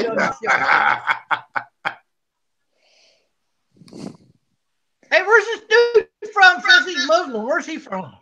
Oh my God, Bob! You tried already, dude. You see Bob, right? Bob, that's my husband's cousin. Be nice. Yeah, I believe that. You know, I remember, I scared early tonight. I remember watching your stream one day. And you got like drunk, and the next thing your stream went down. I think you got a strike or something. Hey, Is that true? Muslims ain't got no right to be voting in America, so you need to get the fuck out of America. Come on!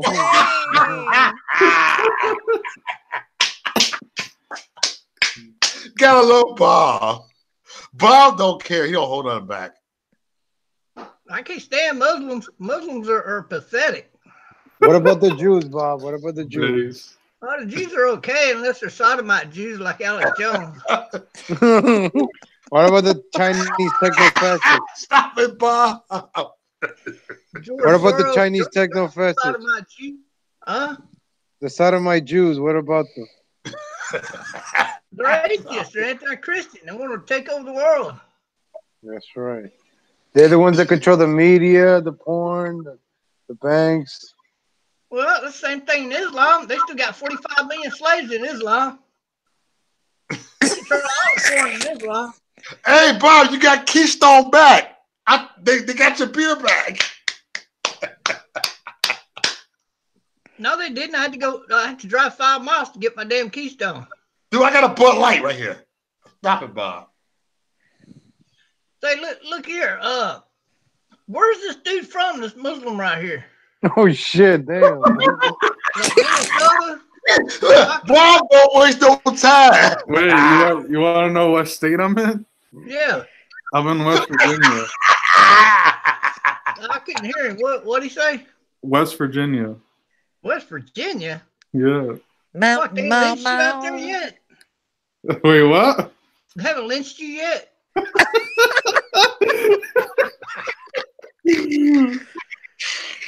Tragically, no. The KKK ain't lynched you yet. Bob is talking the way I would talk if a Jew was in the chat. Bob is Tell you what, if you live down here where I live and I see you in the mall, I straight up fart on your ass and ask you how the bacon smell.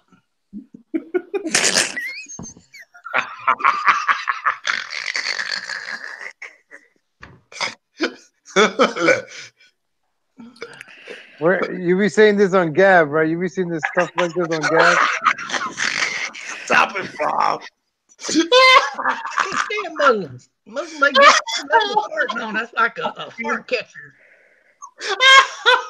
His hair's all thrown back like it is. Look at his pictures. His hair's all thrown back. That's because he picked something up right behind me and farted on it. The fucking hair went flying back. It's because I'm growing it out. I have it together in a ponytail. Stop it, Bob. Yeah,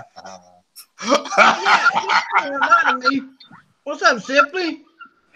You got Simply over here too. Say, look here, Mo. You never did answer my challenge. I've been asking your challenge, Bob. Stop it, Bob. What's up, man? So look here. I got what's called the Bob's Butthole Challenge over there on Gab. Okay. And that challenge simple. All of you people that are fake patriots like you, you're welcome to come over here to my Gab channel. We'll do a double.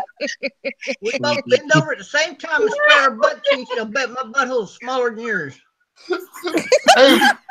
Hey, we're about to legalize his heat right here. I don't do that.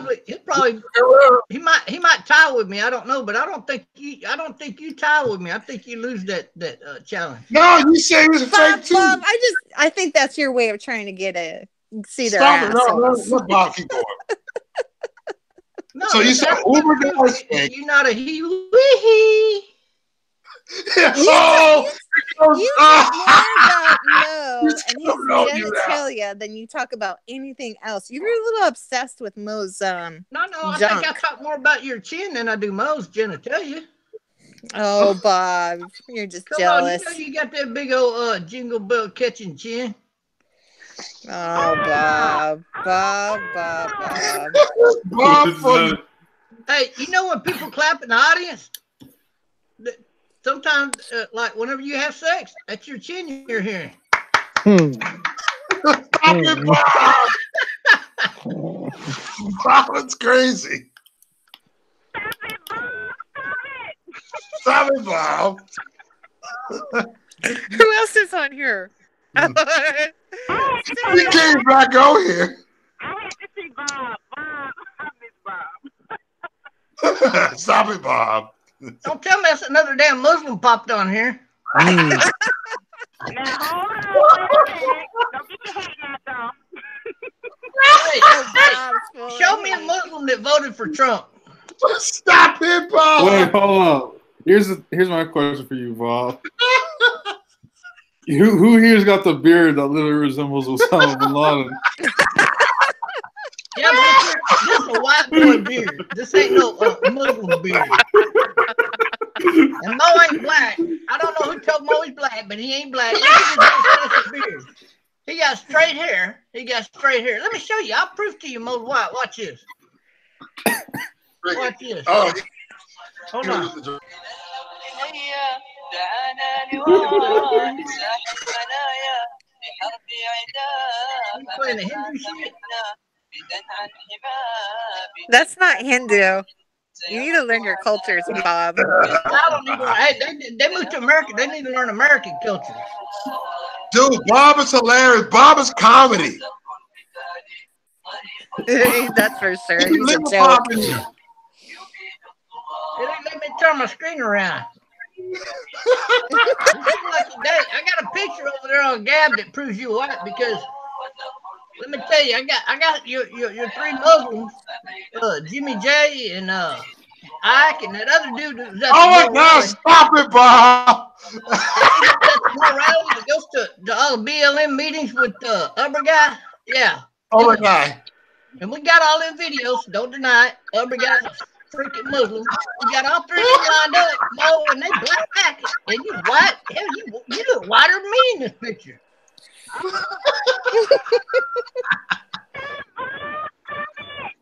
Stop it, Bob.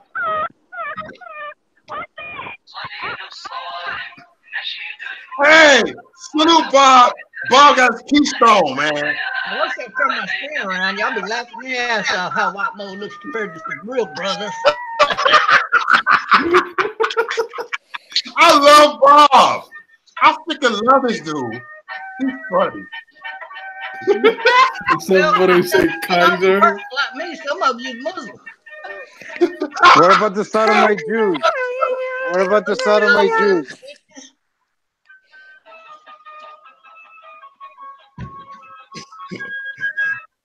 Look, he's drinking his keystone for hours. How old were you when you first met a Muslim? Like 13? Yes, I was, man. You're right. Muslim. Okay. Assalamu alaikum, nigga. I'm a lick him salam. All Jewish and crap. He's like, I knew he was a fake. I am Bob. Hey, you gotta admit that Tammy the Terminator got you with that video she made about you. She's like this, I'm sloppy Bob. She's like, this sounds funny. He got you. I ain't seen her new video. I seen the old one. I never did see the new one. He calls you sloppy Bob. He's like, rolling, bro.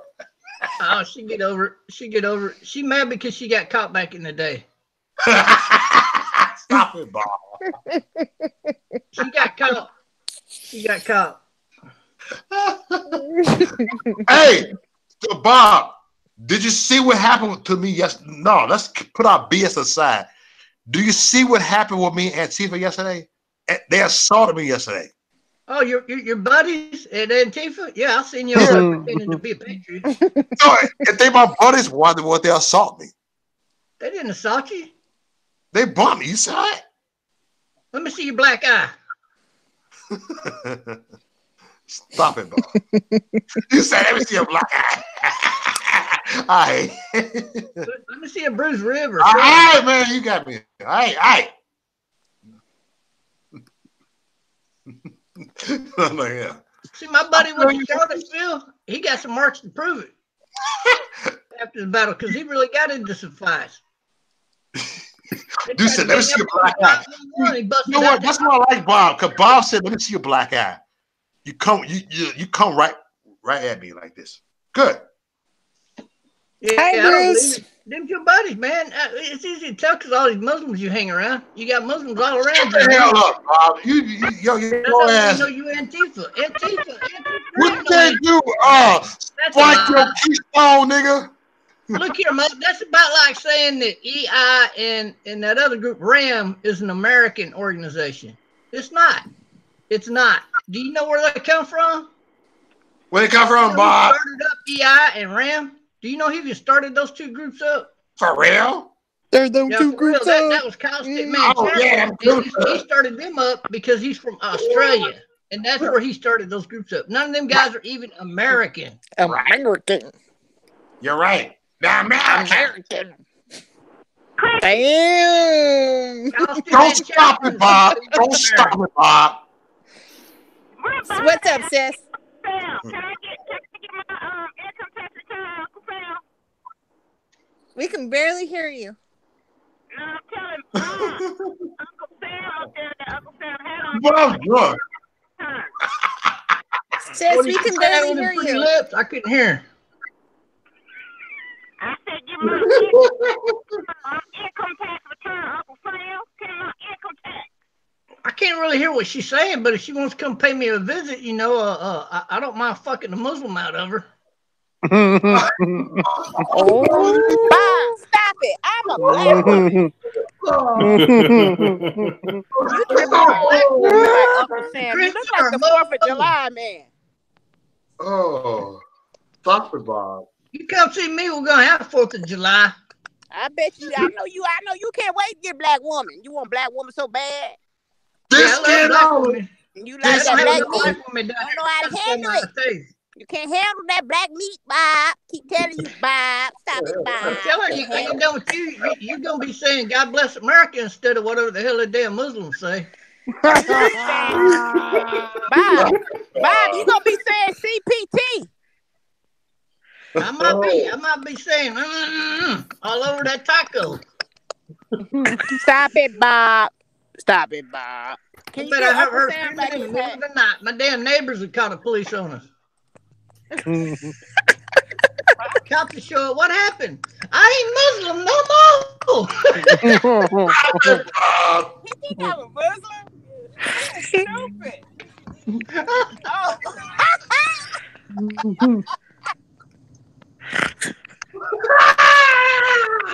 Bob, what if she was a sodomite Jew? What would you do?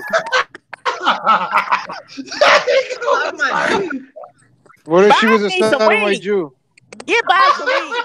What if she was a sodomite Jew? Bob, you need some weed, Bob. I got weed. But what if she was a sodomite Jew? What would you do to her? No, I ain't having no sex with no sodomite Jews. Muslims, yes. But no sodomite Jews. Well, Muslims you can convert. Sodomite Jews, I don't know if you convert them or not. And if you do, they'll probably think they own you or something. They won't want to leave. To take your money. You get a hold of a woman like that and you please the hell out of her like that and they don't want to leave. You got to call the cops on them and get them out your damn house. But then her dad is the lawyer. The dad is a lawyer or a judge. No, I've been there. I've been there more than once, man. I'm telling you, man, you got to watch who you have sex with these days. Some of them women won't freaking leave. So no sex for no Jews, right? Huh? Sex with the Jews? Oh, I don't mind Jews. Jews are fine too. I love Jewish people. For not the Muslims sodomite I can't Jews. stand because they want us all dead. They want to kill everybody. Muslims are responsible for over 90% of the child abduction in the world today. Muslims are evil people. It's evil religion. And let's not forget that Muhammad was having sex with little 8-year-old boys, and he still never learned how to read or write his whole life. I thought it was a girl, not a boy. No. He had little boy sex slaves too, buddy. No, he Go didn't have that. do your reading. You're not a Muslim. You're not a true Muslim. You don't know that. I think I've done my reading. I've done my reading. All right, even in your mind, he had little girl sex slaves. Some bitch still couldn't read or write, so you're following some dumbass religion. Okay. I mean, we can debate the validity of it, but I mean, so you're following the religion of a pedophile who couldn't even read or write. He was so damn stupid. he couldn't read or write. That's true. It is true he couldn't read or write because he was stupid. He was illiterate. I mean, most people during that time were illiterate. No, most people back then knew how to read and write, but not Muhammad because he was just too stupid. He couldn't learn. No, I mean, none of them knew how to read or write. Only a few. Not none, but only a few. I'm not so sure about that. There's a lot of text written all over the world. I think people were pretty well educated, probably a lot more than you think. No, trust me. According to the sources, I read them. Not all of them knew. Only a select few knew how to read or write. I think you're going off of hearsay. So what you're telling me? What do you mean hearsay? Here's what you're telling me. According to your logic, people back then were so stupid that if a UFO landed, they would be able to tell the difference between aliens and a god. I never said it had anything to do with being stupid. They just weren't educated because they didn't have the infrastructure that was there at that time. Well, irregardless, you're following religion of a man who couldn't even read or write. That's pretty pathetic. I mean, that's okay. I'm not really sure how reading or writing has any justification on prophethood. How can a man be claiming to be a prophet of God when he's too stupid to read or write? God didn't show him how to read or write. Well, I mean, the way that the Quran was revealed was through oral tradition, so it didn't need to be. Oh, yeah, I believe he used oral, all right. So the only thing God taught Muhammad was Stop it, Bob. Stop it, Bob. What was that? So the only thing God taught Muhammad was how to have sex with little kids. Don't give me flag. Well, I think you can look into this verse then in your own Bible and Isaiah 42. It talks about. So Bob, where did you get the keystone at? So how did you come up with some keystone? You've been struggling with the light beer lately. Yeah. This store up here still ain't got no Keystone Light, so I just don't go there. I've been going to the other store, and I had to call a corporate manager and complain on the stupid manager up here. I think she's a damn Muslim. He mad because of Keystone Light. We got love Bob. Bob is funny. Mayonnaise Militia says Bob has been abducted by aliens before. Believe me, he can tell the difference between those species. Bob found his Keystone Light, didn't he? I think she's one of them Muslims pretending to be a Spanish girl, and I go up there and I'm wearing my Trumpster and conservatives hat, and or I wear my MAGA hat, and she just looks at me funny every time. And now she ain't even carrying my damn beer. So I called the damn corporate office and I said, hey, we got a problem down here in Edinburgh, Texas. You got some damn fucking Muslims running your store, I think. And the guy said, excuse me? And I went on to explain to him the situation with my damn beer. I said, how come I could go to any one of your other stores, and now I got to drive 5 miles down the road to buy beer, which I got plenty of Keystones in that store. Hell yeah. Right. Got this damn Muslim working and she ain't got my beer. Which store? All the store up here, they're called Stripes. 7-Eleven bought them all out. So it's a monopoly down here. Well, I can tell you that chances of her being Muslims are pretty slim because we're not allowed to sell alcohol. I don't know about that. They got Muslims working in places where they sell alcohol. That's true. We're not supposed to be the ones selling it. That's true. I've been to a lot of They got a lot of convenience stores down here where that's owned by Muslim people that sell alcohol. I mean, sure. I mean, there is still the chance that there could be, but in the sense of what they're doing is obviously against the religion. Yeah, but there's a lot of Christians too that aren't supposed to drink, but still drink. Well, that's good to know. I could go in the store and I could grab me a 12-pack of Keystones and start to walk out. When they say something, I'll say, you better kneel down and pray, bitch. You are sinning.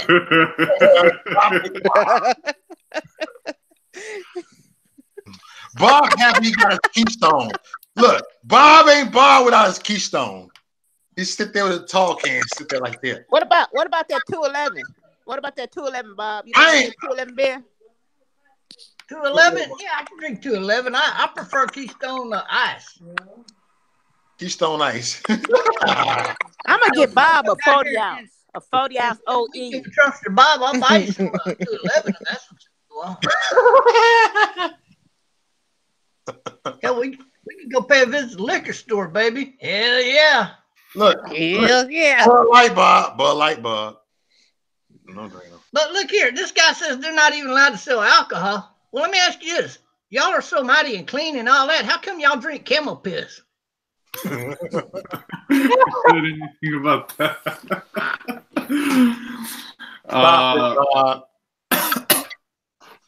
No, I know what you're talking about. You're talking about a hadith that was dealt with like so there was an illness at the time, and the best form of medicine at the time was to drink camel piss, but it's not something that's supposed to be done. Not at the time. They still drink camel piss. Oh no, I mean it was supposed to be something that was only towards that time period. Why do they still drink camel piss then? Because we've seen videos of modern times where these caravans they're going to town to sell some shit. Like it's like going from the Stone Age into a city, and along the way they just hold a bucket under there, a plastic bucket. I'm not talking ancient times. They didn't make plastic buckets in ancient times. I've never seen anything like that as far as like drinking piss, but I mean I'm sure you probably have some retards that do it. That's just nasty. Let me tell you something about beer. Beer's clean. It's clean. It's purified water right there, baby. There ain't nothing nasty about this. Stop it, Bob. Oh, I ain't mad at Bob though. Bob, look, man, look. I'm drinking beer with Bob. Shoot, I got some Bud Light right here. Look, I got some Bud Light right here. I'm with him right here. Bud Light Platinum. At least I got more alcohol than mine's, Bob. That's okay. I'll just drink twice as much and we'll be all right. All right. But do you understand if I drink one bottle, I get a quicker buzz than you? Yeah, but I don't like a quick buzz because then I don't get to drink as much. You know what? I get you. I get like that sometimes too. So hey. Damn, if I want a quick buzz, I'll just guzzle it down. So I just guzzle it. You want to like slow it, like hey. I get you. I still can't understand. Let me tell you something. If I was born a Muslim, I'd get the hell out of there and come to America and start going to church. There ain't no damn way in hell I'd stay a damn Muslim. This dude needs to get his ass in the church. He needs to find God, not Allah Muhammad or whatever her name is.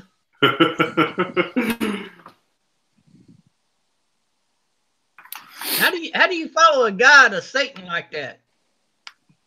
Well, I mean, I don't see it as Satan, but yeah. See, your God, Allah, is the mirror image of what we call Satan.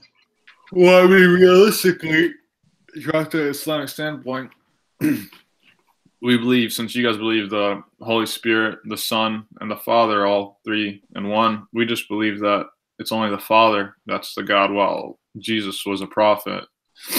And the Holy Spirit is referred to as Gabriel, which is one of the angels. Well, I understand all that. I do understand that. But the difference between all of your rules in the Muslim faith and, for example, everything your God tells you to do is everything Satan tells people to do in our Bible. So like, basically, what's the example? whenever we look at Muslims, we look at somebody who's following Satan because that's the God that you're following. Can you give me an example of like one? What one? Hold on a minute. I'll give you a whole bunch of examples.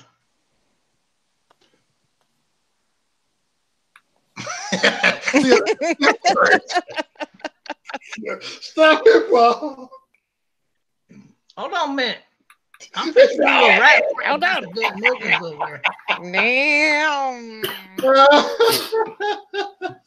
Bob, like I gotta get my drink on real quick. Hold on, nigga. Hey, what's that damn law they got over there? Sharia law? Yes, Sharia law. Yeah, Sharia. All right, look here. First of all, Muhammad married Aisha, whatever the fuck that name is, at the tender age of 6. And then he had sex with her when she was 9. What the hell is there not to be about Satan about that? Well, the way that it's always been seen is that the Islamic standpoint is that a girl becomes a woman whenever she hits puberty and it's mentally ready for it. And even prior to even Muhammad coming, Aisha was actually engaged to someone else prior to her even being engaged to the Prophet. However, so what ended up happening is that she ended up engaging him. But of course, I know that most people try to pedophilic actor, whatever. But the question, why did he wait 3 years as opposed to, just having sex with her at the moment, since he already was married to her? So y'all and just she was underneath the grasp as well. Realistically, in your own Bible, there is no age of consent. So technically, if I convert to Christianity and I want to marry a 1-year-old, there's no objection against it. Which is kind of why you see it in the Old Testament underneath. And of course, this is documented even within well-known rabbis that dealt with saying that the youngest, according to the 3 years, you see this with the story of Isaac and Rebekah, who was the son of Abraham. Abraham was okay with the marriage, and even God himself, which is in this case, Jesus, was okay with the marriage, which is Rebecca was around, from what they say, 3 to 12 years oldish, and Isaac was about 40 something. And even then, you have you have Mary, who was 12, marrying to Joseph, who was 99 or something like that. So again, I wouldn't necessarily. I mean, I don't really care about that type of objectification because it's because whenever you're dealing with the questions of like morality, if you're looking through stuff through like an atheistic perspective, you really have no grounds to kind of criticize. And if you're looking at it through the Islamic versus like Christian perspective, we're pretty much the same. So if you're gonna like shoot one of us, on that point, you're kind of shooting yourself in the foot because it's literally the same shit in your book. Nah, y'all are a bunch of perverts. What is your view about, I think it's in the 3rd chapter, where a woman is only half the worth of a man, and that if a man rapes her, she has to, I think it's produce 2 witnesses against him. Yeah, I mean, so when it says the half of the worth of man is kind of somewhat right and somewhat false. The Islamic sense is that women are equal to men through like the spiritual sense, but when it comes to our bodily, we're not equal. And I mean, like, I think realistically science proves, I mean, like, men are physically stronger. Of course, not all men, but men as a population, we're substantially smarter than women. Our IQs are substantially larger whenever you look at the bell curves. But we're also the dumbest. But when it comes to men's IQ, we have, I mean, look at all top 200 IQ. None of them are women. All of them are men, predominantly Asian men. But so if that's true, how come y'all are y'all live in 3rd world shithole countries? Well, I never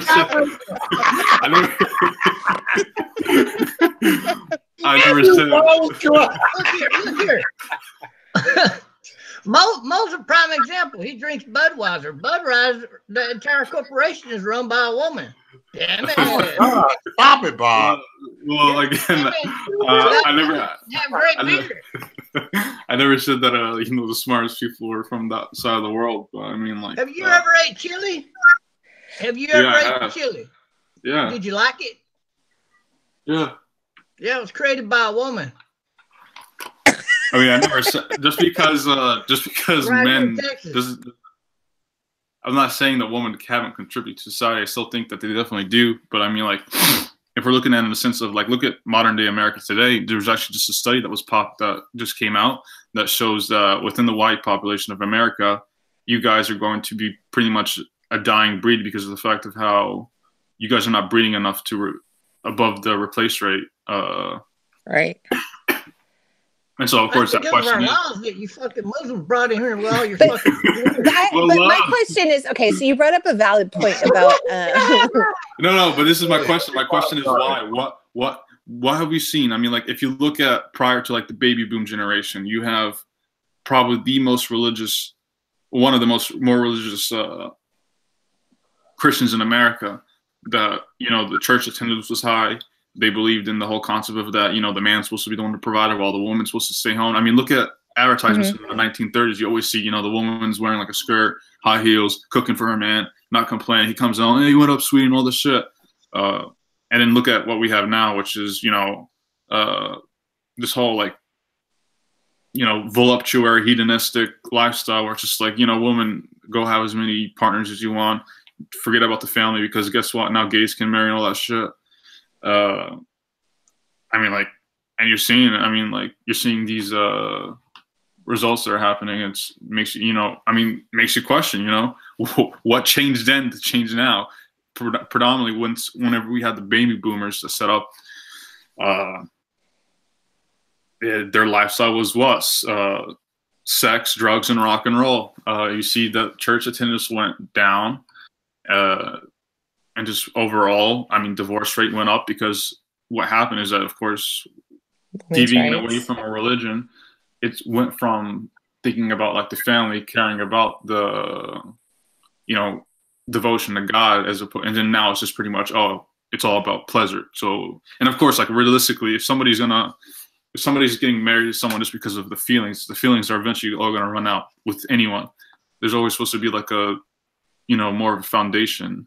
And of course, our society is the way that's constructed is all about, you don't like that person, just, leave him. Don't worry about the kids and all that. Just go marry some other woman. All you have to worry about is yourself. Hey, check this out. Y'all see this picture right here? That is proof that Mo is a white man. Stop it, Bob. Mo is a Nazi white man. You see my picture right here? That's proof. Look at the brothers. The brothers are dark. Mo is white. Mo is a white man. He ain't a brother. He been posting his. Look at this. When you look at this guy's hair on his face, and this guy's hair, and this guy's little poochy hair, it's all curly. He's clowning me. He's got straight hair on his face like a white man. He's a redheaded dude. He said I'm white. So I think he super glues that wig on his head. I don't think that's his hair because his mustache is red. Stop it, Bob. Okay. So I got white privilege, right?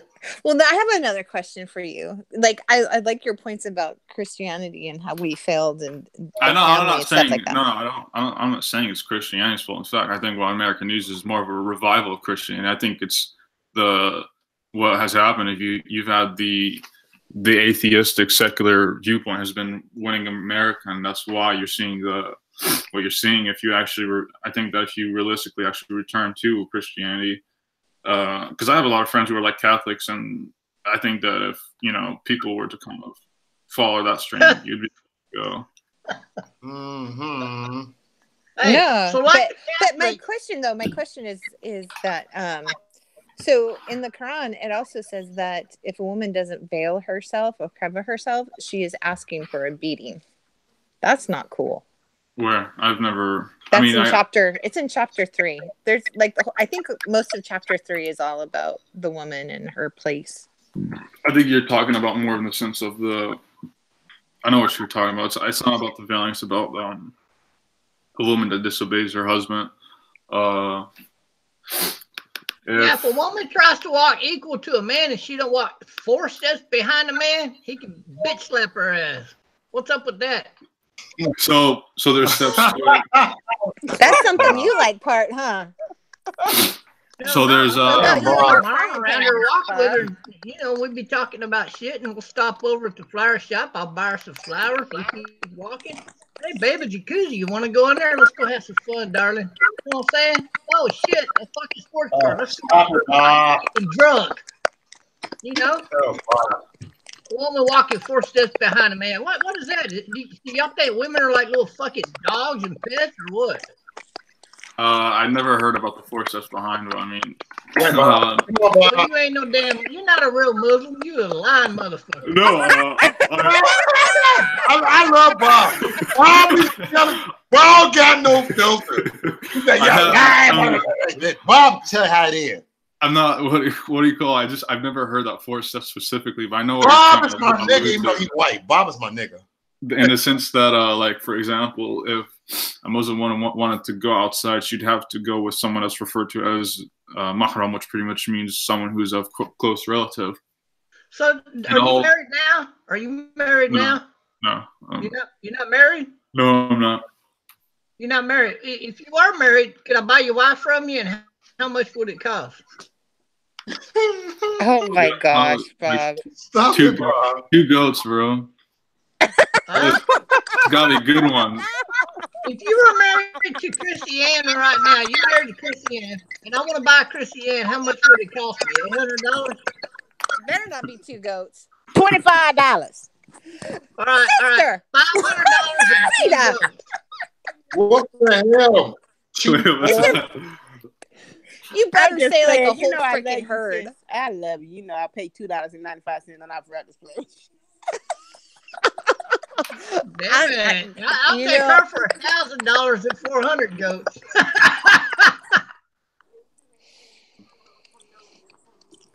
Curtis is here. Hey, Curtis.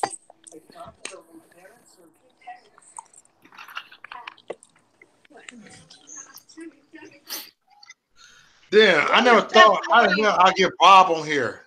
Well, here's my question to you guys. What do you guys think about the legalization of like homosexuality? And you guys think it was a good thing? Well, I'll tell you exactly what I think of it. That comes from you goddamn Muslims having sex with boys and then sending them to America. Okay, I'm gonna cut the video off. I won't get flagged. Oh yeah, You that's ain't not gonna that. get flagged. You ain't gonna get Thank you, flagged. everybody, for coming on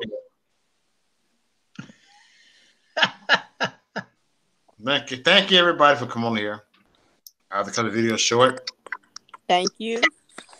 Thank you, everybody. Thank Hey, you. little sweet Ann, give me a call, Come baby. back in, anybody. Oh, Bob, in your dreams. Now I gotta do some editing right now. Damn it. Hell, I'll fly her to Texas just for a vacation. All right. Wait, I've never heard of it ever. I don't think that it gets you flagged for it. Hey, thank you, everybody, for coming on here. Hey, if everybody I'll wants see to y'all later. continue this Tuesdays. conversation, cussing and all, Bye-bye.